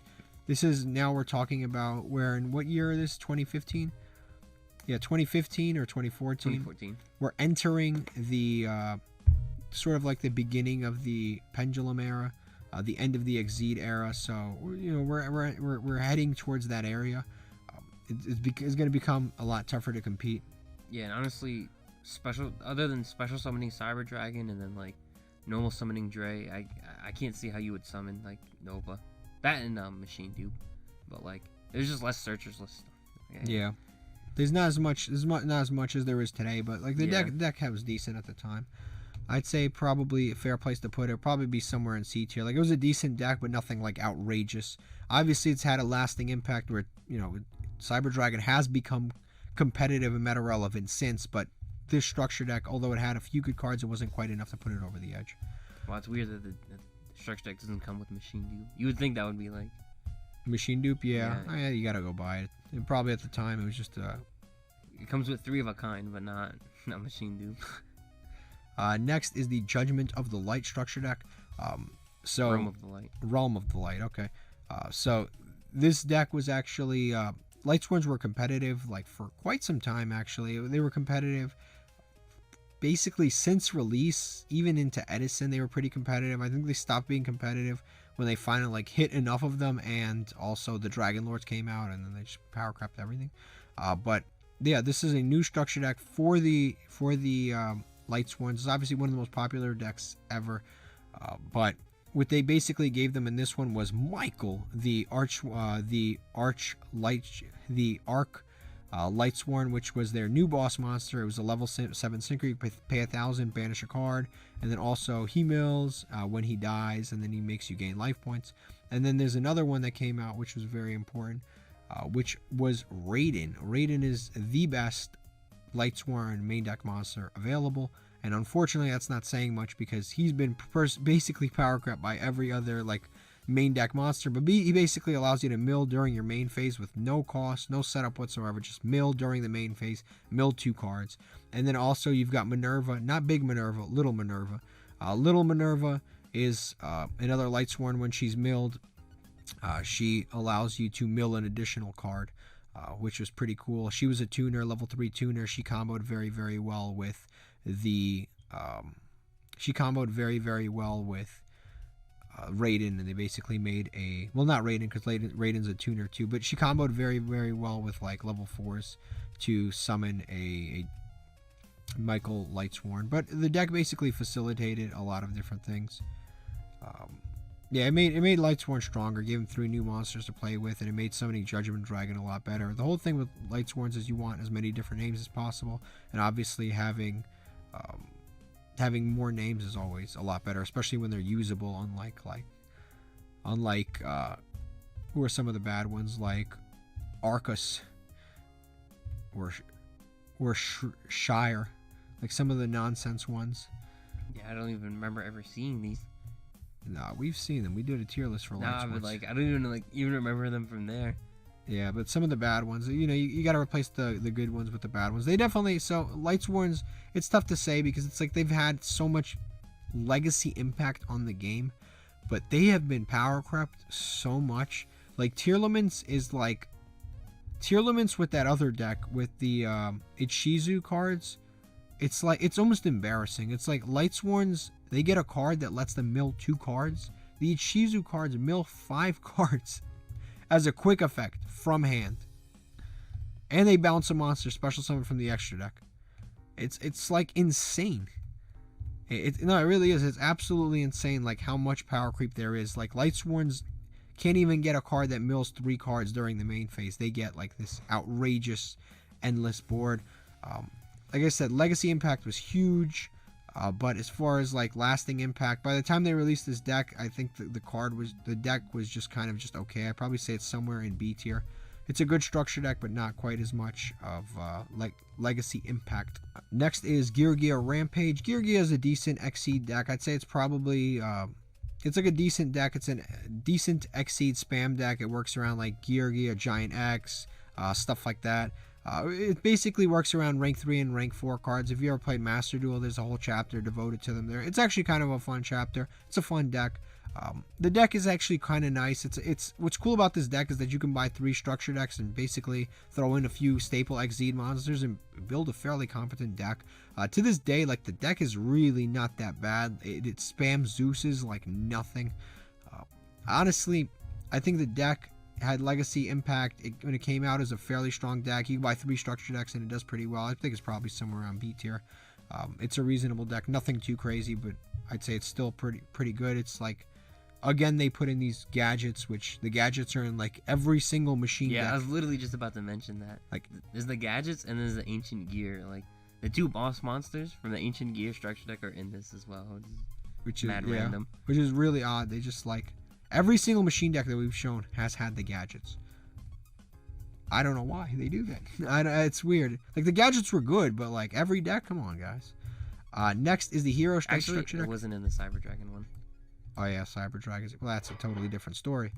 Next is the Hero Strike structure deck. The Hero Strike structure deck is actually really good. It has Dark Law, Shadow Mist, and I believe one more. It was something I'm forgetting. I know it had Shadow Mist, but it had the Mass Heroes. That's the point. It had like Contrast Hero, Mass Hero Koga, Divine Wind, Great Tornado. Like it actually had a lot of those. And then of course it had like the Mass Hero Acid, not in the structure deck, but that came out around the same time. But this is when Konami realized, like, we've had like Synchros and Xseeds. It's time to bring fusions sort of back into the fold. So they brought some of the heroes. This deck had instant like meta impact. The deck is very good. Shadow Mist is an insane card. It's still good to this day. The deck obviously had instant meta impact. It was very, very strong. It topped all sorts of like regionals and YCSs at the time, or Shonen Jumps. But the deck is very strong. Later it would turn into a variety of other decks where the whole point was to like summon Totally Awesome, because you could use some of the water monsters. which was quite good. And of course you had things like Blazeman. Like the deck was very, very, very strong. Shadow Mist again is just really just a insane boss monster. It's a macrocosmos on legs, one-sided. When your opponent adds something, they have to send it. It gets banished. Like just crazy effects. And they finally gave heroes an opportunity to compete, because before this it was just so cumbersome to play heroes. Neos cards were very bad at this time, and then hero cards required so much, like it required so much fuel. You needed like a polymerization, 2 heroes. There's too much going on to really play an effective deck. But this made heroes a lot better, because just tagging them out with the mask was just insane, because the mask change was just crazy. You just tribute a hero and then special summon a hero from your extra deck with the same attribute. Like that was just really, really strong. There's nothing I can really say that's really negative about this. It's a very good deck. It's obviously left a lasting meta impact. The only problem with heroes is to this day they simply lose to Nibiru. Like they just flat out just lose to Nibiru. Or a board wipe. Like Raigeki or Lightning Yeah, Storm. board wipe. Some of them do have protection. Really? Like the new guy, Malicious Bane. Oh yeah. He has protection, and then some of them float, which is nice. Like acid, and like the water one that tags out, and then like they'll pop back or pop monsters, something like that. But they'll actually like float, so that's cool. But the issue is like Nibiru just outright wrecks this deck to this day. And that's kind of like when Nibiru's not in the meta, that's when the deck is actually playable. With this deck, I honestly think it's an A tier deck. It's probably somewhere up here.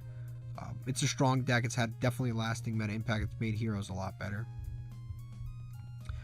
Next is the Synchron structure deck, the Synchron Extreme. This one's weird. It wasn't like, by the time that this came out, Synchrons weren't really that, like, Synchros in general weren't like really that strong, and especially Synchrons.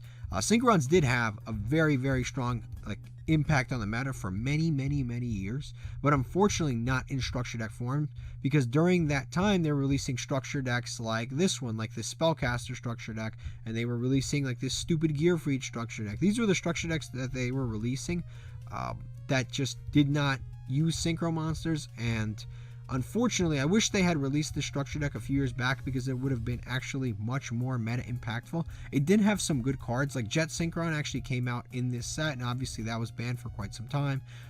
You also had stuff like Rush Warrior, Synchron Carrier. It gives them a double summon, and it's a non-synchro, it's a non-tuner monster, so it's like finally a Synchron that was not a tuner, so that you can like double summon and go right into like a Synchro 5 and go into the junk speeder, stuff like this.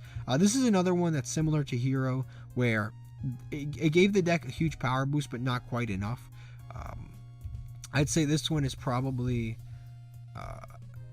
somewhere, I'd say probably somewhere in C tier. It didn't have a meta impact at the time. I think the strategy is awesome. Unfortunately, what I don't like about Synchrons is Synchrons have like, they've sort of boiled Synchrons down to junk speeder.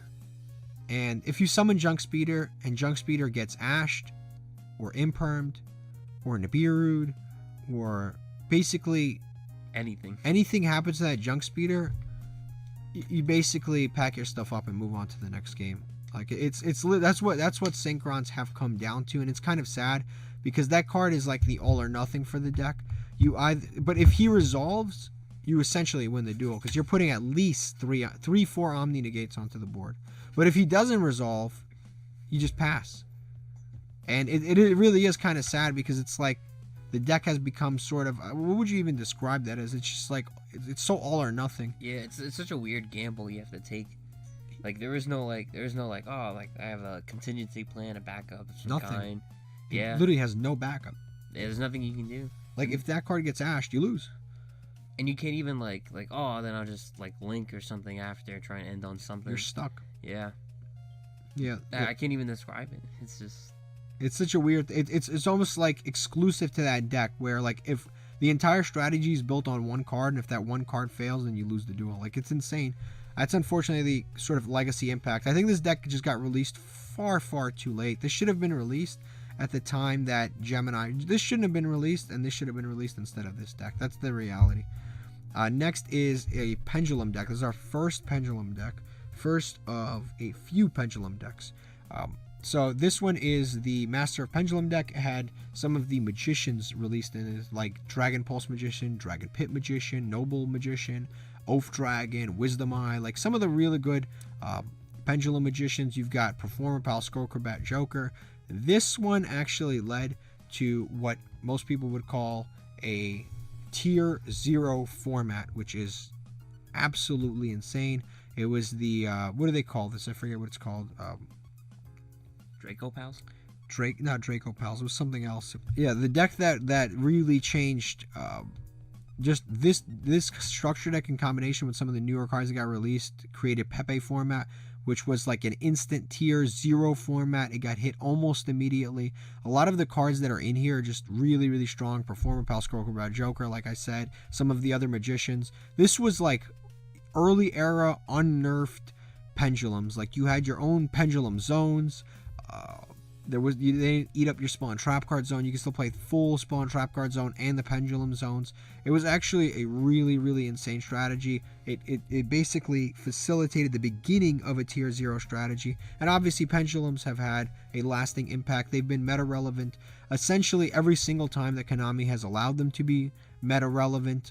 They've been nerfed several times. The pendulum columns have been moved into the spawn trap card zone, so now they eat up to spawn trap card zones, and there's no more dedicated pendulum zones. Also, they are the only summoning mechanic that are still hindered by link summoning. Somehow, some way, they are the only one, and of course, it really, again, it depends on if Konami actually allows them to be meta relevant to see if they're good. If heavy metal foes is on the ban list or not. That's basically the issue. I think they're sort of been power crept to a certain degree by the fact that none of their monsters really float because they go to the pendulum zone, and if you can only summon they go to the top of the extra deck, and if you can't special summon, if you can only special summon one monster from the extra deck when pendulum summoning, it becomes a little bit of a problem. But in terms of legacy impact, it's been good. In terms of the instant impact, obviously Tier 0 format created, but Konami like instantly banned it, so it didn't really get it too crazy. I think this is probably somewhere in A tier. It's a pretty good structure deck, probably somewhere up here. The only thing counting against it, I'd say, is you can't really buy 3 structure decks and then create like a really good, like you can create a good deck, but you can't like create an outrageously strong playable deck out of just 3 decks. You do have like the Odd Eyes Absolute Dragon and stuff like that, some of the rank 7 exceeds. Unfortunately, you don't have at the time the really good monster to special summon it off of, which is the Odd Eyes Vortex Dragon, but it's still a very, very good like early setup to it. Next is the Emperor structure deck, the Emperor of Darkness structure deck. This is the Monarch structure deck. So this is another deck that's really good. This deck is probably the first deck in a long line of decks that we have talked about here. This is one of the rare decks that you can buy 3 decks and that's it. That's all you need. You literally don't need anything else. I think that I believe there were a few other like rares that you needed to buy. What's not in here? I think it's that trap card. The trap card that's also a monster. And that's about it. I think that's the only thing that you needed to buy. Or, yeah. Prime Monarch. No, Prime Monarch is in here. So there was something that you needed to buy. I forget what it is. But there was something outside of this deck that you still needed to buy. But the deck was insane. Like, literally, you could buy 3 structure, go to regional, and get, like, 8th place. Like, what's it called? I haven't been keeping complete track. I think it was the first structure deck with the token. It may have been.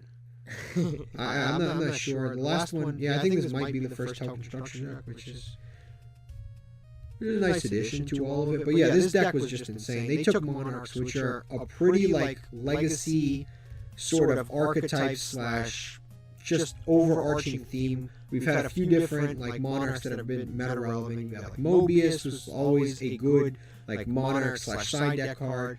You've had the this dude whose name I randomly forgot. He's been a Monarch that's very, very important. And then they just took that theme and said, you know what, let's build a deck out of it. Let's take tribute summoning and make it a lot easier and take a lot of the weaknesses of tribute summoning and really like give them a little more power to it, which would be a lot nicer. They basically gave the deck a bunch of free special summons. They gave you cards that benefited you not controlling monsters, not controlling monsters that weren't tribute summoned. They gave you cards like the Monarchs Erupt, which is basically like a skill drain as long as you don't control an extra deck, which again, the whole point is you're not controlling an extra deck. But the deck just became insane. Literally, and I'm not joking, you can go to a YCS and get like top 8th with a $40 deck just by combining 3 structure decks. It is by far and away just one of the best structure decks here.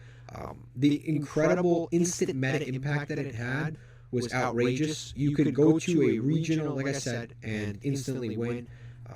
I think without a doubt this is an S tier deck. I don't think that anyone could really even contest this.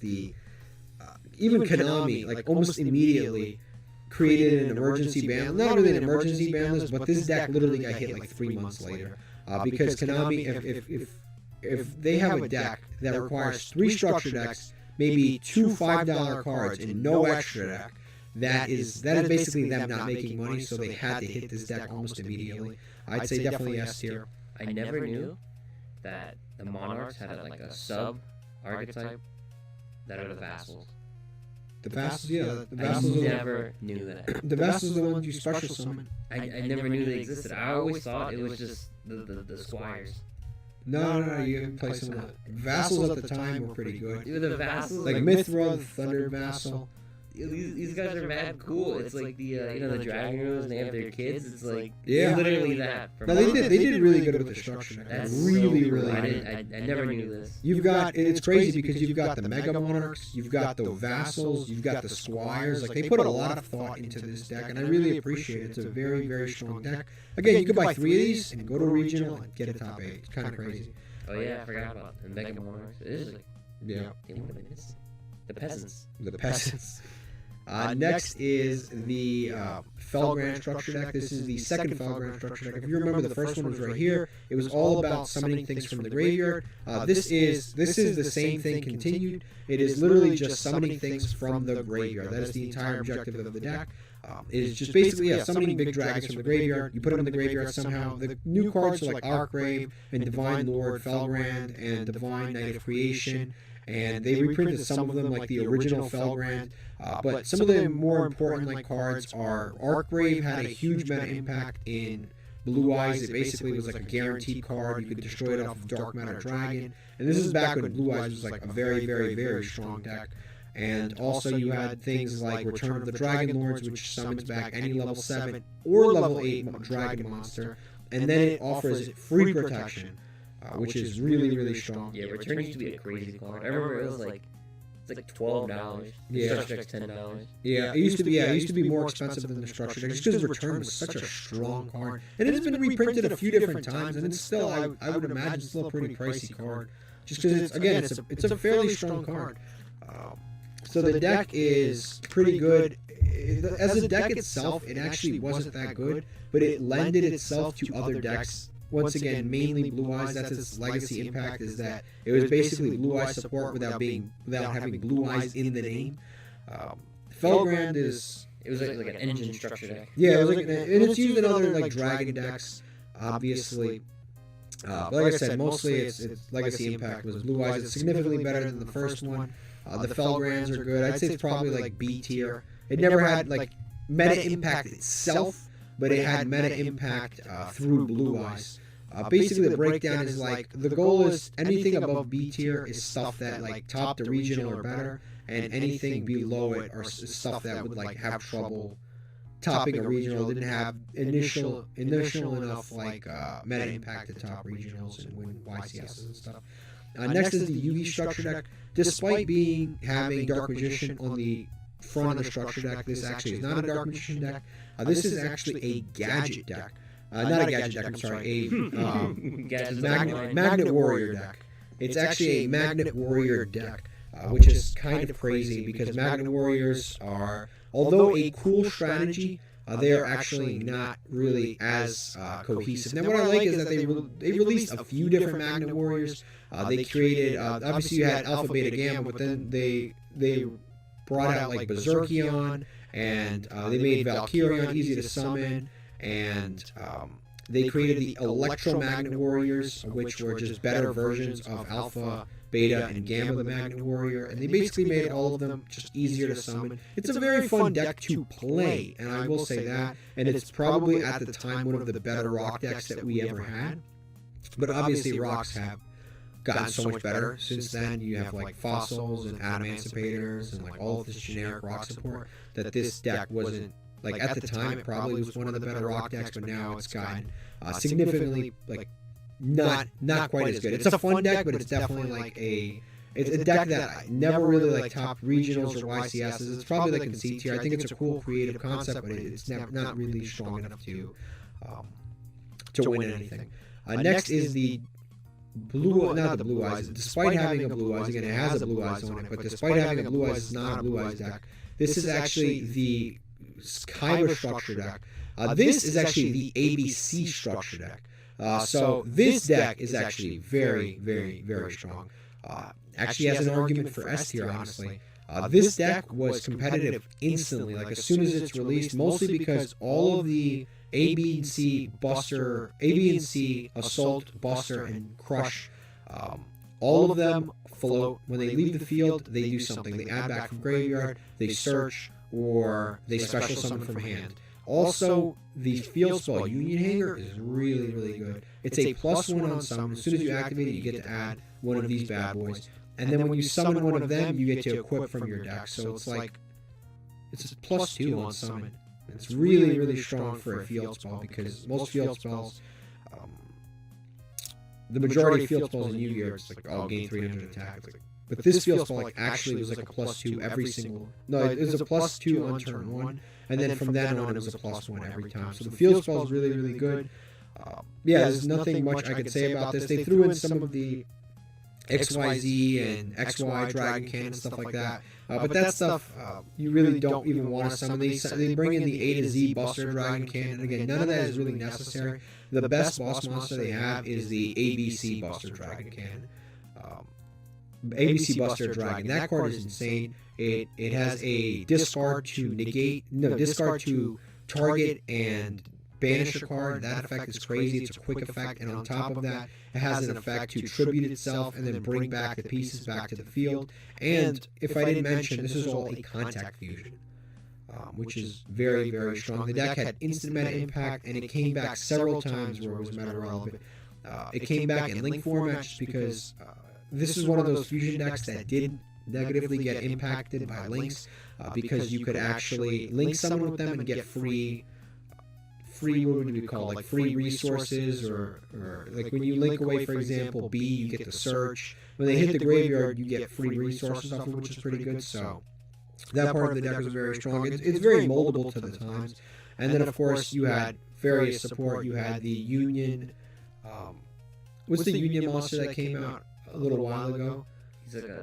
He's like a car. Yeah, he's like a car. I forget his exact. Union Driver. They got Union Driver. They got Union Carrier, which got banned, but still, you know, they should have locked that too. Specifically, Union monsters. That would have been probably better. They should definitely have run the card and bring it back. But you got Union Carrier. Then you had.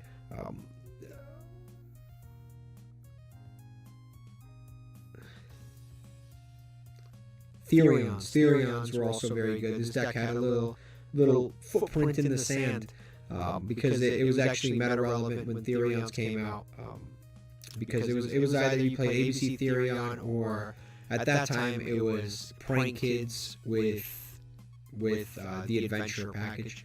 But yeah, it had definitely, since it's been released, it's been meta relevant. Like I'd say every year is it resurfaces every once in a while. So the deck is actually kind of good. It's got so many different regional tops over so many different years. Yeah, never so often. No matter what the meta is, there's just randomly get a top. Yeah, those randomly top. It's a good engine. It's a strong engine. I'd say it's probably like high A tier. It's pretty strong. It's not like, see, the difference with these decks is like they won Worlds and then they just kind of disappeared. This deck just keeps coming back and coming back and coming back, so it's definitely very strong. Yeah, every so often you just randomly. This deck and Frogs. Yeah. Frogs is randomly. Next is Pendulums. It's another Pendulum deck. It's the DDDs. This is another weird one where Konami took super long to release some of the cards, and because Konami took so long to release some of the cards, it actually it's actually one of those like sad stories where like the deck was very meta relevant in Japan. It was very, very strong. But Konami took so long to release the cards in the TCG with no real explanation that by the time they came out, Zodiacs came out, and by the time Zodiacs came out, it was a wrap. That was a tier 0 format, no more fun for anyone. So unfortunately, it kind of missed its initial like timing window. But the deck would eventually get new support about a year ago, and the deck would actually start like topping tournaments. It's a very like high skill combo deck that has a lot of non-linear lines of play. It's a fun deck to play. It's a high skill deck to play. It's another one that's just kind of like a Nibiru at a bad time kind of ends the duel early for you, unfortunately. But I think it's probably somewhere around B tier. Its better cards are actually in this new support, rather than in the structure deck. So B tier is probably where it's at. Next, we've got the Ultimate Conductor. I'm not even going to waste time. I'm putting this right in S tier. Where in S tier we'll discuss, but this is going straight into S tier.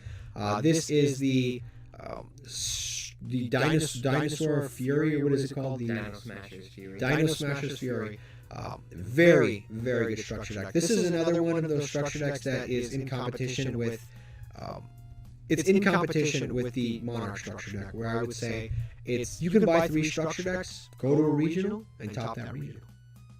That's it. Like literally, you don't need that much. You might buy an Elazar Lagia, you might buy a Lithosigin, you might buy like 1 or 2 cards, but for the most part, you could rip 3 of these open, throw some sleeves if you want to onto the deck, and legitimately go to a regional and top the region, especially during the time. The best deck at the time was Zodiacs, and this deck was really strong against it because it's like the Zodiacs was kind of like at the point where it was sort of like a control deck where you ended on like a Dryden, maybe like 2 strikes face down, maybe a warning, something like that. And this deck just ripped through all that. It literally did not care. It booked that Zodiac. It would book that Dryden after you that initial use, send it to the graveyard. Ultimate Conductor Tyranno was an insane boss monster. It's easy to summon. All you do is banish 2 dinosaurs, and then it attacks all monsters. It changes them to face down defense position as a quick effect. Remember, monsters that are face down cannot be used for Exceed summons. So if your opponent normal summons a Zodiac, activate Tyranno, book that monster face down, it's a wrap. They have to end their turn.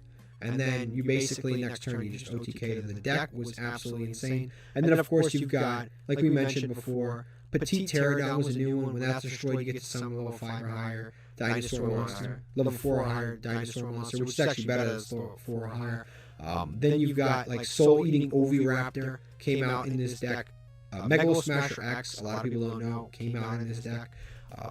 Sabersaurus was not in this deck, but obviously you've got a few others. Soul Eating Oviraptor and Miscellaneous Source came out earlier, but it was still very, very strong because that basically set up everything. And then of course the last new card that they had was the Field Spell. That Field Spell was absolutely insane. It's like instant combo enabler. Still one of the craziest field spells ever printed. Like protects a dinosaur by destroying a dinosaur in your deck. It puts tokens onto your opponent's board, which was just, I don't even know how to feel about it. It's like really, really good, and it gives your monsters all targeting protection because your opponent can only target that monster. Which is cool because like your monsters, once the dinosaur on their side of the field, now your monsters can't be targeted, which is really strong. And then of course you've got Miscellaneous Source, which you can just discard at any time to make your dinosaurs unaffected by everything. So even if they did have Ash, because this came out in the same time frame that where Ash came out, like literally in the same month that Ash came out, they couldn't even Ash it because it's unaffected. But yeah, no, Dinosaur Fury. Actually, even better, no one was playing Ash at the time because it didn't hurt Zodiacs. Yeah, I mean, yeah, the only thing that it hurt was Broad Bull, and that's it. Which didn't even matter. Yeah, it was, Ash Blossom wasn't even really all that strong at the time. But yeah, this is, I would say, maybe even the best structure deck that we've seen thus far. Maybe better than the Monarch deck. It's tough to say. Both of them, and I would, like, the reason these 3 are in S tier is because literally you can get 3 of the structure deck, go to a tournament, and basically you got to throw in maybe like 10, 15 more dollars, get a few more singles, and you could literally top a regional / YCS with these decks, and that's why they are where they are. Very good decks. Next is the Ancient Gear structure deck. All of that hype behind this structure deck goes right out the window with the Ancient Gear structure deck. Ancient Gears have a very key problem, which is they just require way too much like setup to actually be good. They're a going second deck. The best thing about this deck, and we haven't been mentioning any of the reprints, but this had Max C, which was at the time limited to 1. It was kind of like a huge reprint. I swear the majority of people that bought this deck bought it because of Max C. And if I remember correctly, the displays of this deck included, typically a structure deck display includes 8 structure decks. I believe the display would include five dinosaur decks and only 3 of the Ancient Gear structure decks, because the dinosaur one just sold so much better than the other one. I guess Konami just realized that and started packing it like that. It was a little bit almost funny. They even knew that this deck was just so much better. Again, the deck was like kind of cool. Again, it was kind of like ancient Gears fused with the gadgets. They brought some of the gadgets back. The best monster in this deck was the Ancient Gear Reactor Dragon, which was very, very strong. And then, of course, you've got the Ancient Gear Cannon, which is also very good. And then you've got like Ancient Gear Gadget and some of the other cards. But again, you've got Ancient Gear Gadget as a card that works in both Ancient Gears and Gadgets. This entire strategy was just a little bit too slow, especially with Lynx coming around the corner. It just wasn't quite strong enough. It never really saw any meta impact whatsoever. I think it's a creative and fun strategy. It's probably somewhere in C tier. Next is the Power Code or Power Link structure deck, Cyberse Link structure deck. This one is basically, this was honestly should have been a starter deck. It's essentially just it's almost no different than the starter deck. It's just kind of like another introduction to Cyberse, another introduction to Link summoning. As a deck itself, the best card it had was Trigate Wizard. And Trigate Wizard was very important on the end boards of a lot of different Link decks, like the Nightmare, U-Link decks, like Goki. You had stuff like, what else was there, like Spiral, for example. Their entire like U-Link deck and their board in general needed a Trigate Wizard as their like monster or their spawn trap card negate. Like that was actually pretty good. Like that's a good card, but one good card isn't really enough to like carry an entire deck. No one was really playing full Cyberse decks, so I think just as a deck itself, we're talking 3 decks. This deck was not that good. I'd say it's probably somewhere in like D tier. Like it had some cool cards, but for the most part, it was kind of like very, very iffy as a deck itself. Next, we've got the Counter Fairy structure deck. I believe it's called Wave of Light. This deck is, again, it's one of those situations where it's got some good cards. Like Ava, a lot of people don't know, actually got released in this deck, and obviously in Drytron, that card is insane. But it really wasn't even that impactful in its own deck. It was actually kind of bad in its own deck, because the whole point of this deck is this is a Counter Fairy deck. So basically what you're doing is you're activating, you're playing as little monsters as possible and as many counter traps as possible, and then you're playing Ties of the Brother and you're getting fairies onto the board, and then every single time you activate a counter trap, you either get to draw a card, search a fairy monster, add a counter trap, do something with the deck. You basically, every time you activate a counter trap, you get a bonus effect and you get to negate whatever your opponent's doing. You have things like Gliding Ariadna and the Bountiful Artemis and stuff like that will actually help you gain advantage from negating stuff. But the problem is this deck is, to this day, it just has a lot of trouble going second. The best thing it has going for in terms of going second is like Sacred Arc Arnite Parshath, which is the big Parshath monster. It's like 2800 attack. It does piercing. It recovers a counter trap. Like it's actually a decent card. But again, as far as a boss monster, I think it requires a little bit too much. Its summoning condition, unfortunately, is a counter trap, which has a discard cost, which is a little bit annoying. again, it's just, I think the deck is just, it has too much trouble going second. I think that's kind of why it is where it is. It's another one that just never really, like, the concept is kind of cool, but it never really topped any regionals, YCSs, nothing like that. Like, maybe you could go back and, like, find a couple regionals where it topped, but for the most part, it had very, very little meta impact, unfortunately. Next is the Layer of Darkness structure deck. If we were judging creativity alone, I'd probably say it's an S tier, but unfortunately we are not judging creativity alone.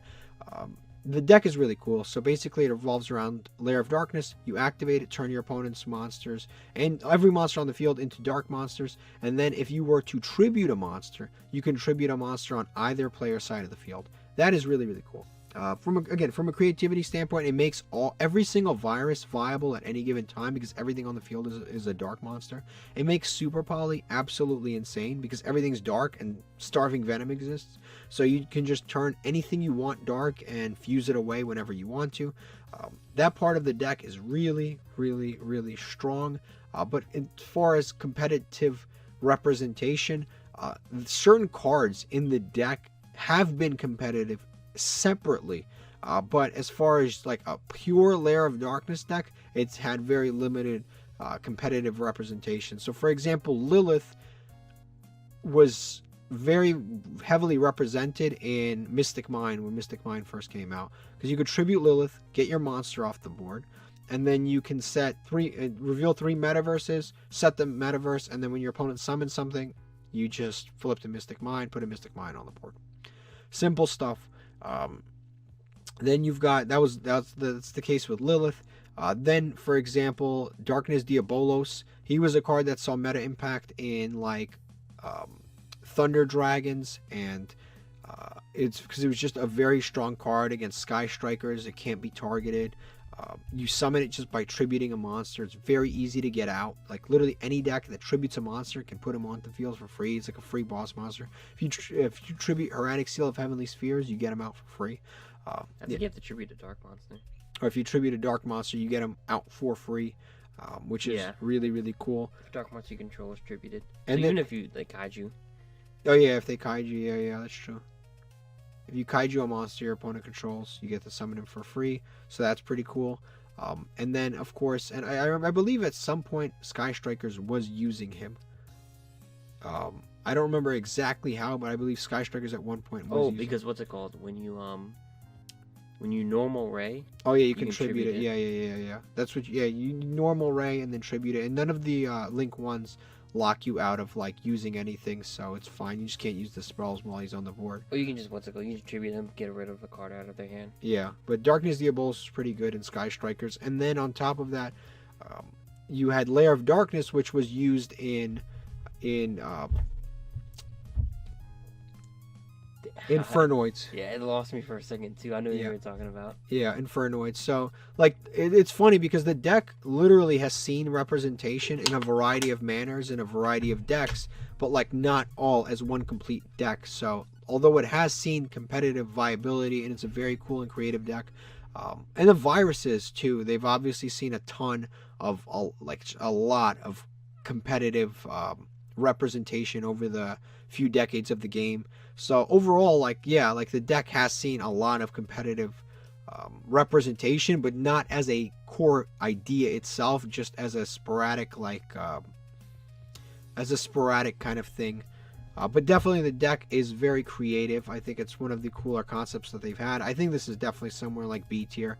If it had more like tops or competitive impact, I wish I could grade it higher, but I have to be honest, I think it's probably somewhere around B tier. Next is the other Cyber structure deck. Now this is kind of weird because this structure deck came out and then literally like 2 structure decks later we had another Cyber structure deck. This is the same situation. I don't think that it's like particularly that good. This one was significantly better because there's a lot more Cyberse cards. But the Cyberse cards that are in here, again, they're just going to end up facilitating other Cyberse cards. Like there's Flame Buffaleros in here, Lady Debug. These are cards that later down the line are actually going to be good once the Soulburner structure deck is going to come out. But at the time, I don't think that this structure deck is like particularly good. I think it's probably like better than this one, so it's probably like somewhere up here. It's more of like a lending hand to general Cyberse strategies. But honestly, they were releasing better Cyberse monsters in just pack filler than the ones that actually came out in this deck, which is kind of sad. And it's kind of weird that they released 2 Cyberse structure decks back to back. They could have fused these together, got rid of a bunch of the fluff that they had in these decks, and just actually created maybe a somewhat viable strategy. Next is the Zombie World, or Zombie, I think, Horde structure deck. This structure deck has had tons of meta impact. It's a very creative strategy. It actually took an old strategy, which is the original Zombie World strategy, and it gave it a lot more competitive viability because it made Zombie World a much easier card to access. You have Prime Banshee, which you can banish and then activate Zombie World directly from the deck. It gave it a new Zombie World Red Eye Zombie Synchro monster, which is the Necro Dragon, and then on top of that, it also gave it Glow Up Bloom and their boss monster, which is Doom King Baller Drak. And Doom King Baller Drak is a very, very strong card. Anytime zombie monster activates an effect anywhere, you can either negate it non-targeting or banish that card non-targeting. So it was very cool, like non-targeting, non-destruction removal for zombies. Sometimes you can banish your own zombies and go off, which is really cool. But yeah, the deck is actually really, really strong. To this day, it's still played. You can mix it with the Ichizu stuff. It's still one of the best things to play against Fluunderees, because obviously Fluunderees can't tribute. You can only tribute zombie monsters, and Fluunderees are all winged beasts in the hand, so you basically can't summon any of your big birds. If the zombie world's on the field, still one of the better side deck choices. Every once in a while, this card comes up as a side deck choice where you side deck Prime Banshee and Zombie World. It's actually a side deck choice as we speak. It's in the same situation to a certain degree that a Lair of Darkness was, where it's like the deck itself got some representation, but it was more so single cards that actually saw any meta relevance. So it definitely passes the B line here. I would say it's probably somewhere in like A tier. It sees meta representation here and there, but not like super significantly. It's been like a kind of a roaming tier 3 deck for like the last few years. Next is the Soulburner structure deck. I still think Soulburner is definitely in like S tier. I remember when this deck came out, it was like everybody was playing it, and you had no reason not to, because it was like the only thing you needed to buy, honestly. I remember I sold so many Sunlight Wolves at this time. I was probably selling like 30 Sunlight Wolves a day. This deck was just like insane. All you needed was basically 3 Soulburner structure deck. You had 3 Ash Blossoms and a bunch of competent cards. You had Gazelle, you had Spinny. What other ones were there? Falco's really good. Foxy is good because it basically is one of your better starters, and then Jack Jaguar, and of course you had the Exceed monster and Salamangreat Circle. The only thing you literally needed to buy, all you had to buy was 3 of this deck, and then all you would really seriously need to buy was the Sunlight Wolf, which was like a $6 rare, and then you had to buy what is it called? At the time, people were still playing the Fusion into Fire, which is their fusion spell, and they were playing the fusion monster, the Violent Chimera. So that's about it. That's literally all you needed to buy. You could grab those things and go top a regional. And again, there's a little pattern here, which is when a deck is viable and cheap, Konami will hit it fairly quickly, because they hit very quickly. They hit Gazelle and they hit the Circle, and then once those got hit, the deck's power kind of fell off. But it was actually still a strong deck for a few years, and they've only recently started peeling some of the cards off the ban list. It was a competitive deck, I want to say, pretty far into 2020, 2021. It only like recently really fell off, but definitely a very, very good structure deck. You can make the argument it's better than this or that. I mean, you can move. All of these cards are like, all of these 3 decks are kind of interchangeable. They're very, very strong. Next is the Endymion structure deck. This one would fix the mechanic of spell counters. Spell counters were never meta relevant. I mean, you can make, actually, when like Breaker the Magical Warrior was a meta relevant card, but for the most part, like as an entire archetype built around spell counters was pretty crappy. But this is the first deck that actually, like, you know, you have to like, wow, this is you have to actually like worry about this. So they did something really smart, which is they mixed Endymions or spell counters with pendulum monsters. Pendulum monsters are spell cards when you activate them in the pendulum zone. So when you activate the pendulum zone, you get counters on all of your stuff because you're putting spell counters on everything. The deck was very good. It was instantly meta impactful. They peeled a few of the pendulum cards off the ban list to give it a little bit of a push, but the deck was definitely very strong. To this day, the deck is probably the premier way to play pendulums. You're definitely playing some amount of the Endymion cards. They're very, very good. And then, of course, you've got the, what are they called? The mythical beasts that also came out very, very close to this deck, which are also very, very strong. The mythical beasts are, of course, like, you've got, like, the Jackal King and stuff like that. And also this deck had Droll, but again, we're not putting a huge, like, priority on the reprints, more so on the strategy. Definitely creative, definitely very strong. I'd probably put it somewhere in, like, A tier up here. Next is the Dragon Link structure deck. This one's a little weird. When it came out, it wasn't initially...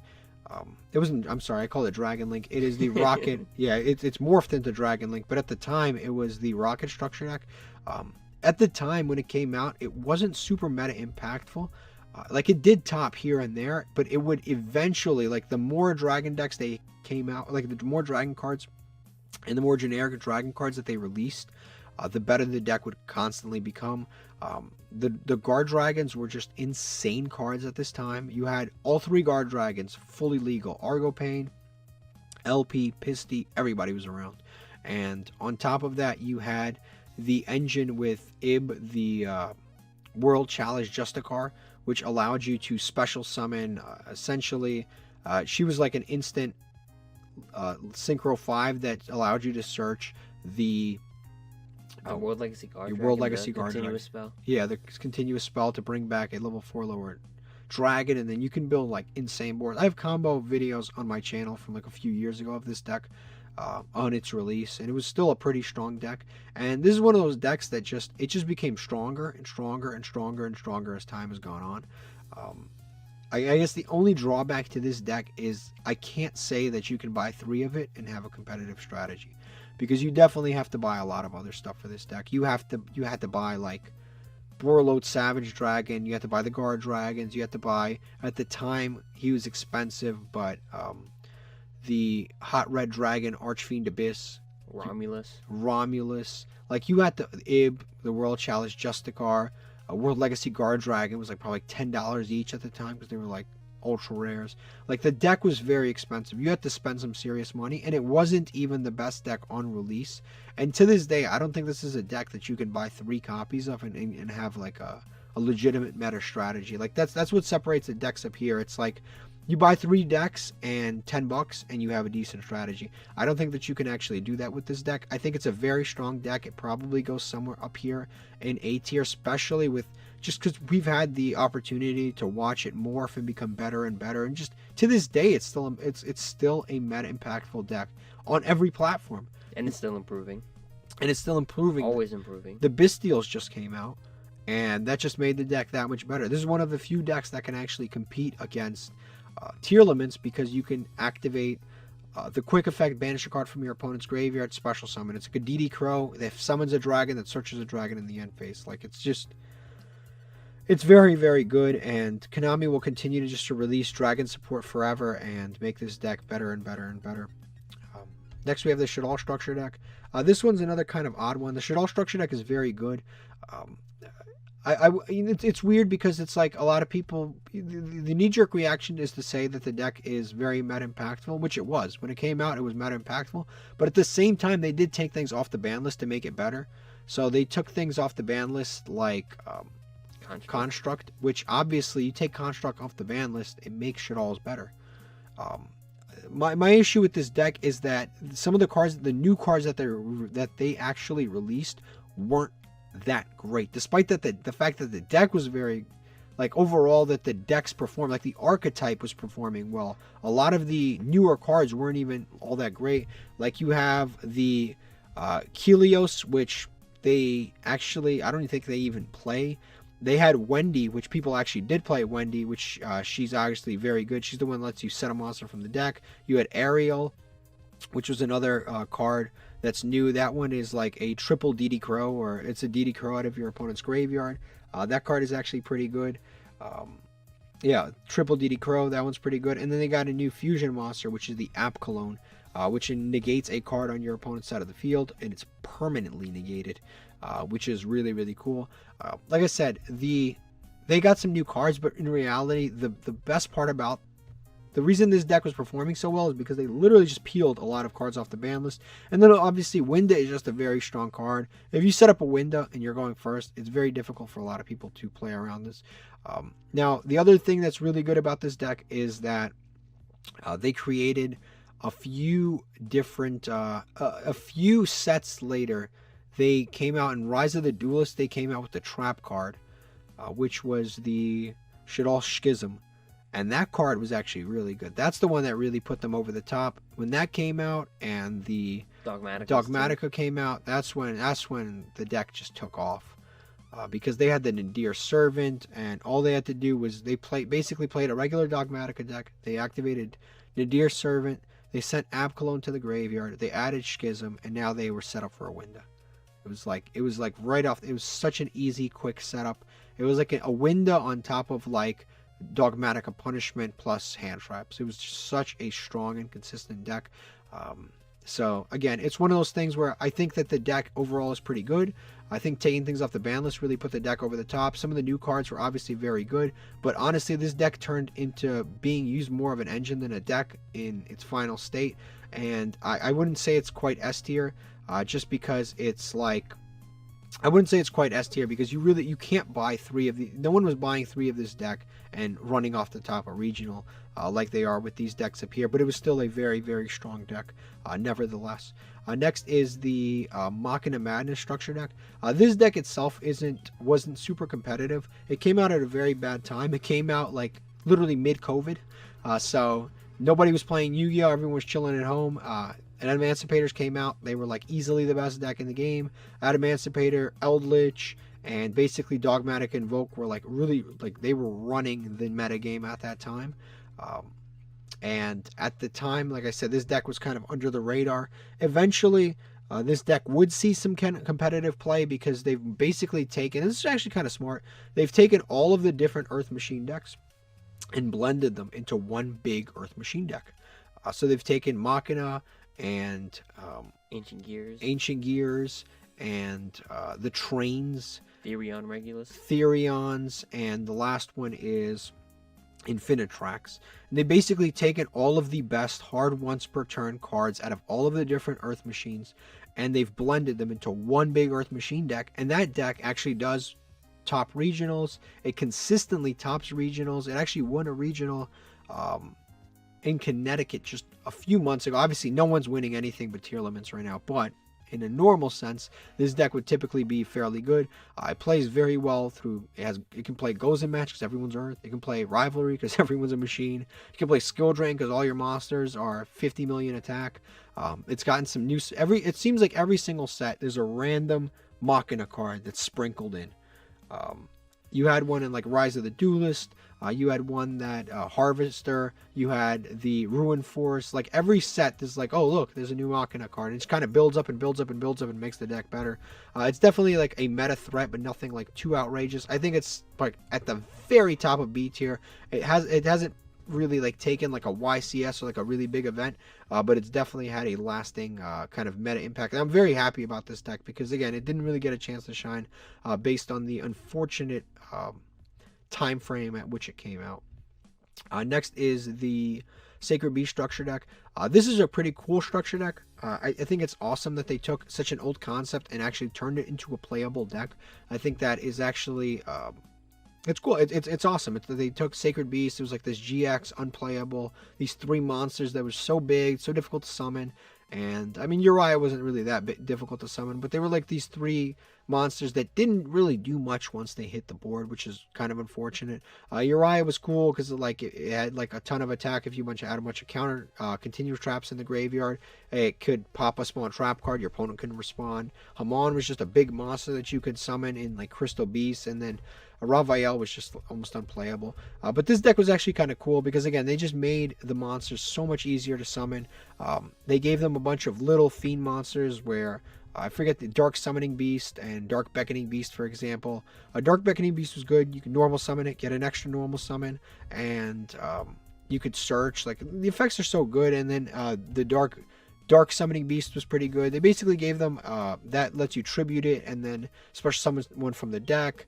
Chaos Summoning Beast lets you special summon it from the hand, ignoring summoning conditions. Like, those effects are all pretty cool. And then the field spell was obviously very good because if a Sacred Beast is on the field, you could just draw 2 cards. They're all protected. Their new trap cards were good. Some of their new spell and trap cards were really strong. The one that helps them gain life points. The one that can negate a spell and trap card, the Cerulean Skyfire. Those effects are really good. Now, the problem, despite how cool and creative the deck is, it never actually like topped anything, like literally anything. So honestly, I think the deck is somewhere in like C tier. Again, you need to like top something to be in like the B tier and above. It never really topped anything, but I think it's a very creative deck, and they did a very good job with the deck. It's just not broken enough. Yeah, what was cool, but it's also a drawback, is that like they mixed it all into one deck. So like you're playing all these like high level monsters, because you have to play all 3 of the big guys. So it's like you have, there's so much you can draw that's just gonna break you. And they also added a the trap guy, he got a trap support. The spell guy got a spell support. But then the fiend guy, the Ravael, he got a monster support. So now you have another brick monster. So there's just so many things that can go wrong since you have to run all these things. That's like one negative thing about it. Yeah, it's a cool concept. It's just too many bricks. But for a legacy deck, I think it's fine. It's fun. It'll compete with like other legacy decks. And not every structure deck has to be broken. But obviously, it's just not quite good enough to compete with the big boys up here. Next is my absolute least favorite structure deck in the entire list, and I think I said this last time. I hate this. So the fan vote is something that they introduced, and the first deck that won the fan vote was actually the Shaddoll structure deck, and I think the Shaddoll structure deck is actually quite good. Because obviously it's had instant meta impact, it had meta impact years after, it had meta impact before, it's still to this day, like if a Winda hits the board, no one's having fun. This deck, I have no idea why this one, I know why this won a vote. Look at that artwork. Yu-Gi-Oh! Community is full of perverts, and there's nothing that I can really do or say about that. But this is a structure deck that should have never come out. This structure deck is absolutely garbage. It's a disaster. Honestly, it should never have come out. It's basically a bunch of normal monsters that have effects, so they don't benefit from being normal monsters. So you can't, no one has ever resolved the effect of a familiar possessed monster that's on the field. Like, that has never happened. Because they're like effects, their monster effects are almost unusable. So most of the time, they would have been better if they were normal monsters, and that way you could use Unexpected Die and a variety of other cards to actually use them and search them, and you could use some of the various normal support that came out. But they are literally just a deck where you just sit on a floodgate or a variety of floodgates. It's such an uncreative archetype. It's literally just pack filler that Konami came up with a super long time ago that people just like the artwork on, and because of that, it's turned into an archetype, when in reality there's so many decks out there that just should actually have a legitimate archetype and archetypal support that will never get archetypal support because a few weird perverts are obsessed with the artwork on this one. I think this is definitely an F tier. It's one of my least favorite structure decks that has ever come out. The only thing good about it is that it has a copy of Raigeki and a copy of Effect Veiler. Effect Veiler, Raigeki, and at the time there wasn't a reprint of Dark Ruler no more. So literally it's I need Dark Ruler no more. Where can I find it? There it is. It's in the structure deck. That's it. Like it's my least favorite structure deck that has ever been printed. Next is the Ice Barrier structure deck. This is another one that like Ice Barriers are a weird archetype where they have so many cards that are so crappy, and they have so many cards. They have a few cards. They have a handful, maybe 5 cards that are decent to very good. But the majority of the cards are just, it's like they were printed as pack filler technically not even pack filler. They were dual terminal filler. Might even be worse. They were dual terminal machine filler. Like, think that through. They were like absolute filler cards. They were hidden arsenal filler cards. They were never meant to be played. They came out with the synchros were really good. So Brionac of the Ice Barrier is really good. Obviously at the time it was broken and needed to be eroded. You had Trishula, very good boss monster. Banished 3 cards, instantly meta impactful. The Synchro monster, the Tiger, very, very good. All of those cards have been eroded or changed or banned or unbanned at some point. Then they had a few other cards like Medium of the Ice Barrier that's actually fairly good. But a few different like Ice Barrier cards were good, but the majority of the cards were literally just pack filler. And this structure deck was just them kind of scrambling to sort of put everything together into a cohesive unit. I'd say the deck does a fairly decent job of that, but again, it never really saw any competitive impact whatsoever. I think it was mostly just ignored. A few people picked it up, tried it, played it. Okay, that was a fun tier 4 deck for me to play. It's super duper rogue, if you could even call it that. I'd say it's probably somewhere like in here in C tier. Like it's a interesting rogue deck to play once in a while, but nothing too crazy. Next is the God structure decks, Obelisk and Slifer. I'm just gonna grade these together. Technically they're separate, but I mean they might as well be the same. There's literally one card in this deck that is actually good, and that would be the Soul Crossing. That is it. Soul Crossing is a card that lets you basically turn any of your God cards into a Raw Sphere mode, where you contribute your opponent's monsters and then summon your God card immediately, and then you can only activate one effect afterwards after you activate this card. That is it. That is the only redeeming quality in this entire deck. This deck has no way to search either of the God cards. You can't search Obelisk. You can't search Slifer. You have no way to search these cards. To this day, there is really no way to search Slifer.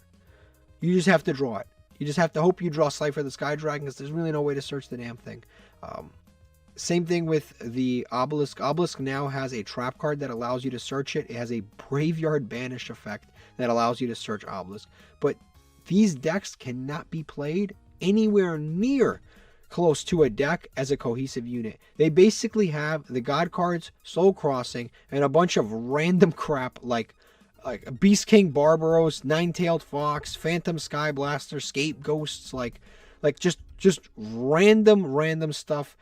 Arima, the Wicked Warden, that's the card that searches Lair of Darkness, for those of you that don't know, which is like super random, like Mirror Force. Like, it literally is just like, it's almost like Konami picked cards out of a hat and then Soul Crossing and one God card. Like, it's that unbelievably bad. There's such bad decks, and it's so frustrating because they do release God card support, but it's mixed all over. You have to buy so many different products to get all of the God card support all in one place. This is one of the rare decks where they just didn't include everything. The only God card that got any real support was Winged Dragon of Ra.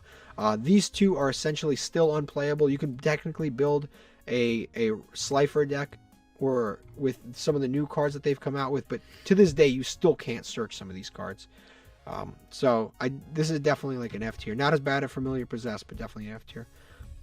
Next is the Cyber Style structure deck, or Cyber Strike structure deck. This deck basically mixes the Cyber Dark and the Cyber Dragon strategies into one deck. Should they have been mixed in the first place? That's a question. Definitely not. That's a question that really needs to be asked. A lot of people still just play Cyber Dragon pure. They don't like the Cyber Darks. They think that the Cyber Darks add too many bricks, and I'll be honest with you, I'm sort of there on that fence. I think Cyber Dragons to this day are better off played pure than they are with the Cyber Darks. But you can't play Cyber Darks without playing the Cyber Dragons. You've tried some of these decks, and what's your professional opinion on this? Honestly, like you said before about the Cyber Darks being bricky, that's the main thing.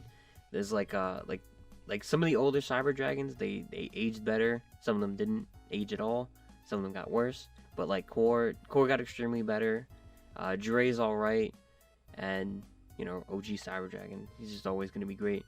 But like the old Cyber Darks, they're like weird, and like it's like you have to play the old ones no matter how bad or like what's it called, when a card gets worse over age. Creep. Yeah, power creep. Like it just got so bad. Like and you still have to play some of them. You have to play like the Cyber like Dark Field Spell Inferno. Like it's like there's just so much going on. There's just so many bricky like hands when you like try to work it out.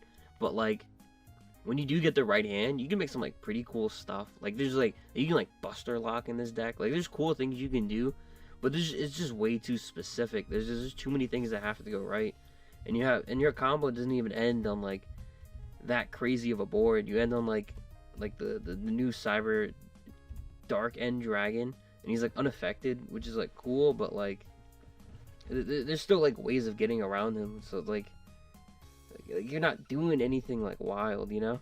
Like you just make it one boss monster. You're losing to one kaiju. You're losing to like Avermax or something like that'll like beat over it. Like there are ways of getting around it. You're just and you have to, and you're searching for power bond, so you're paying like a bunch of life points to do this. So you're not gonna reach turn 2 if they break your board. It's just not worth it. Yeah, it's a cool mixing of the decks, but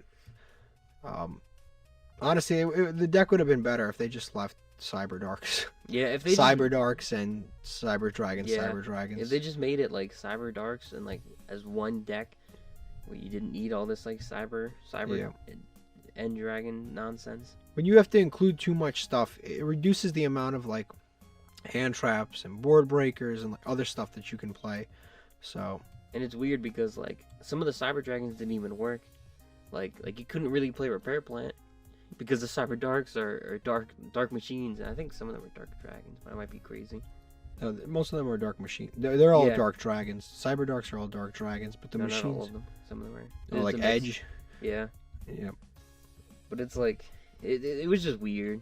And then Yeah. like some of the better Cyber Dragon cards you couldn't play, like Overflow. Like you couldn't play with the Cyber Darks. Yeah, it is a little bit of a disaster. I'd probably say it's somewhere in C tier. And the what's it called? An Infinite Impermanence was like sacrilegious.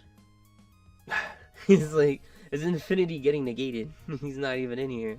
Yeah, Why are we like making fun of him like this? Like, it's terrible. Next is the Albash structure deck. This structure deck is very good. I honestly, it's already probably somewhere in like A tier. I wouldn't put it in S tier because, like I said, we left S tier for the decks where you could just like literally buy 3 structure decks and go to a tournament. You can't buy 3 structure decks and go to a tournament with this one.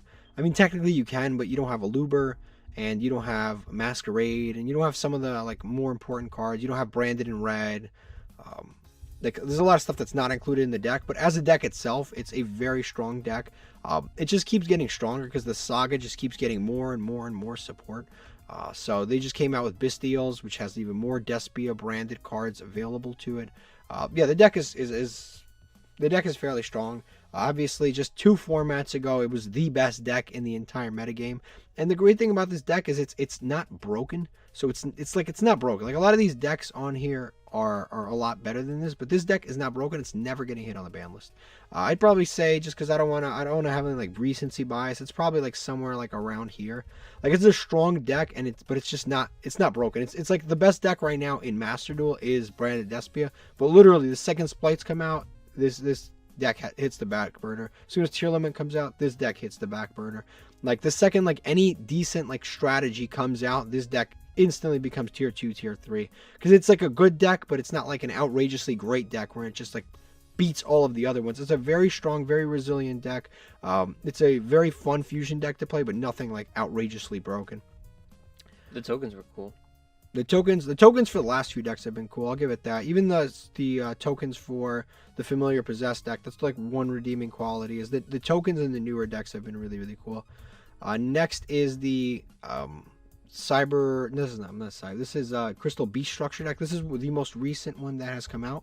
The Crystal Beast structure deck is a very good structure deck, but just not super competitive. It fixes a lot of problems in Crystal Beast. It actually did get a few regional tops, and I mean a few, like literally like 2 regional tops. But again, the second those tier limits like The second, like, the tier limits got those tier cards, like, everything just stopped topping other than them. So it's tough to really, like, judge where this deck would be. I'd say it's actually a fairly strong deck, and the support that they gave them is fairly good. There's a few different directions that you can go in this deck. You can play Conclave control. You can play, like, you can play around, like, just Mystic Mine and just sit on that and just kind of stall until you have decent plays. You can make Bagushka very easily. You can do a variety of different awesome plays in this deck. Similar, also, some of the newer cards are really good, like the new Continuous Spell is just outrageous. The new card where you can reveal a ultimate, what is it called? Ultimate Beast? Is it Ultimate Dragon or Ultimate Beast? I forget what the exact name of them is. Ultimate Crystal Beast, I think that's what it's called. Ultimate Crystal Beast monster. If you reveal one, you can search or summon from the deck. Like, there's some really, really cool effects. Also, the new boss monster is, like, outrageous, and the old boss monster was good too, because you, like, quick effect tribute, shuffle everything back into the deck.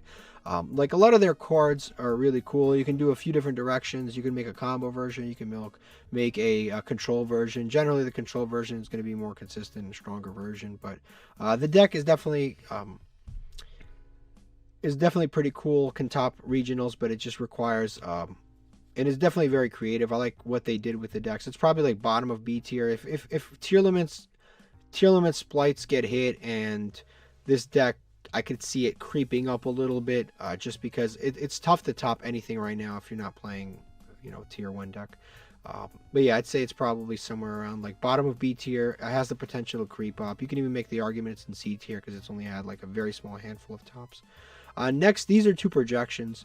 We don't actually know how these decks will perform. We're just going based on what we have, just based on what the announced cards are.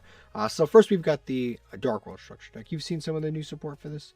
I don't remember it off the top of my head, but I loosely remember like the quick play fusions. Yeah. So, like, discard them. Yeah. And you can like discard add it back or something like that. Yeah. And then so the cool thing about this deck is they're fixing a lot of the problems with Dark Worlds, which is the problem with Dark World is that it's too reliant on either getting lucky enough to play the mirror match. When the deck was tier 1, you basically it was pretty common that you were in the mirror match, but you can't guarantee that your opponent will make you discard anymore, because it's just not something that's common. No one plays the Link-One Duo. No one's playing cards that make your opponent discard. So that whole part of the Dark Worlds is kind of shut off from play, unfortunately. The other issue is the deck is Dark Worlds are too reliant on dangers, and dangers are just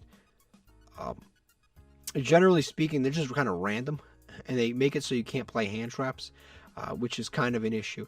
The cool thing about this deck is that it's going in a new direction where it's actually, the entire point is to turn your opponent's monster effects into your opponent discards a card from your hand. From their hand, which is cool. So basically, let's say your opponent like normal summons Elemental Hero Stratos, you can use one of your effects to turn that effect into your opponent discards, which would make you discard. So your monster is now making you discard. So if you discard, now you get to get all of the bonus effects of all of the Dark World monsters, and that's something that a direction that they're going. I think that's actually really, really cool. I think it's very creative. I think that's what the deck needed, because the deck is kind of stuck. It's stuck relying on dangers, and it's kind of lost that sense of interaction with your opponent. It's almost like those second effects almost never resolve. Yeah, and they never had like a boss monster beforehand. Like, they had Grapha, but he wasn't like he wasn't like board presence, He was like he's some board presence. He's serious. No, I mean, but he was doing stuff off the board when he was discarded and then bouncing and then linking away, and then the main thing was he was a not once per turn pop, Not once per turn, return, and pop. I know, but when we summoned him on the field, he wasn't doing anything on the field. You were getting him off the field somehow. Yeah. He didn't do anything. But there's definitely on the field. But now they have the fusion monster. Huh? Yeah, it gives them something to do other than on the field. So now it's an even better way of getting him off the field, yeah, other than linking into something non-archetype. Going into some random nonsense, or if he gets stuck under an XYZ, it's even worse. Yeah. But now you have this and not only that, the what's it called, the fusion monster that makes their effect, and so your opponent discards one. So not only is it you're triggering your second effect, but it's also stopping their effect. True. It's like 2 for 1. And like if they discard Grapha, it's over. They lose a card out of their hand. If they have a crazy monster in their hand and you happen to hit it, if they have like a what's his name? If they have Hand trap.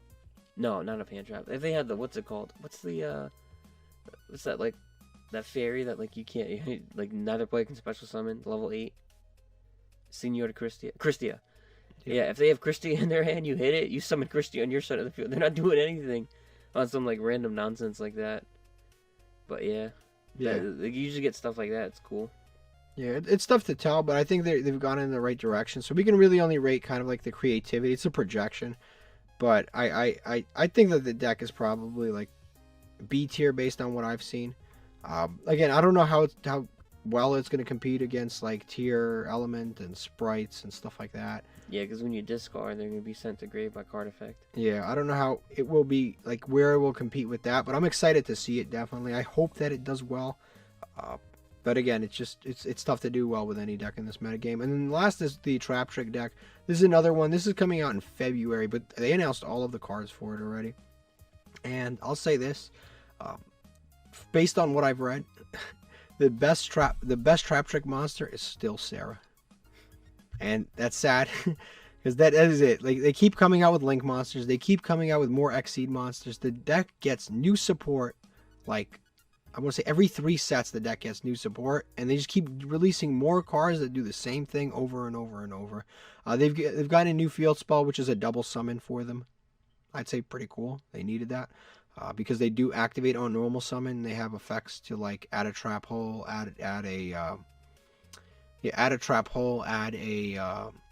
Traptrix monster, which is cool because now that becomes essentially like a 1-card combo, because you can like activate the field spell, summon the Traptrix monster that adds a monster to hand, summon it, add to hand, link it away, make a Sarah, summon the other trap hole that adds a trap hole card, the other, add Murmelio, and then summon Murmelio with the double summon, add another hole card, and now trigger the Sarah, set a hole card, and then set the one that you just add off Murmelio. So you go like +3, which is actually kind of nice. And then you instantly have access to the Link 1, to the Link 2, I mean to say, and then it's cool. You could like Link Climb, Xseed Climb, stuff like that. And also the new spell card is fairly good, which is the new Xseed card. The new spell card is cool because you could discard any level 4 plant or insect or normal trap and then draw 2 cards, which is cool. It's like Allure of Darkness for 3 very specific things that all work very well in Traptrix. Now the only drawback to this deck is, I think the biggest direction that they need to start going is they need to give the deck better hole cards to actually do something. Like not like the best one right now, the best hole card is the one where when a graveyard effect is activated. Gravedigger trap hole. That is the best one. It's Floodgate and Gravedigger. That's the thing that they need to fix about the deck, is they need to give them better trap cards. It's not about the monsters. The monsters are actually quite nice. Sarah is actually really good. Murmelio, like, they have good effects. The problem is they need better traps to set. You can't just set 2 cards, and Floodgate trap hole is just so weak right now because you can still fusion someone with a face down monster, so it literally does nothing. So yeah, they need to give them better trap. They need to give them like significantly more broken trap, like banish face down. Just if a monster is summoned, like, don't have crazy restrictions on it. They need to give them better trap cards. Or some kind of like torrential tribute that banishes. Yeah, they need to give them better trap. Like, that's the only way. Like, literally an in-archetype torrential tribute would be decent because they're all unaffected by hole cards. So that would be cool. Like, something like that. They need better trap cards. The spell cards are fine, but again, it's just it's a little rough. You can't even search them. It becomes a little tough. So I think this one, if I'm being honest, is probably, if I had to project it, I think it's cool. I think the deck is very good going first, but it really struggles going second. I think it's probably somewhere in C tier. I don't see it having a massive meta impact, if I'm being honest. Again, they could release more cards that break the deck even further. It hasn't even released in Japan yet. But as of right now, I'll put it in like, it's a very creative deck and it's a cool deck, but I don't see it having a massive meta impact unless, like, if Tier Elements gets absolutely destroyed on the ban list, and a few of the other decks get absolutely destroyed on the ban list, this will become better. But as of right now, I don't think it's going to have like a massive meta impact.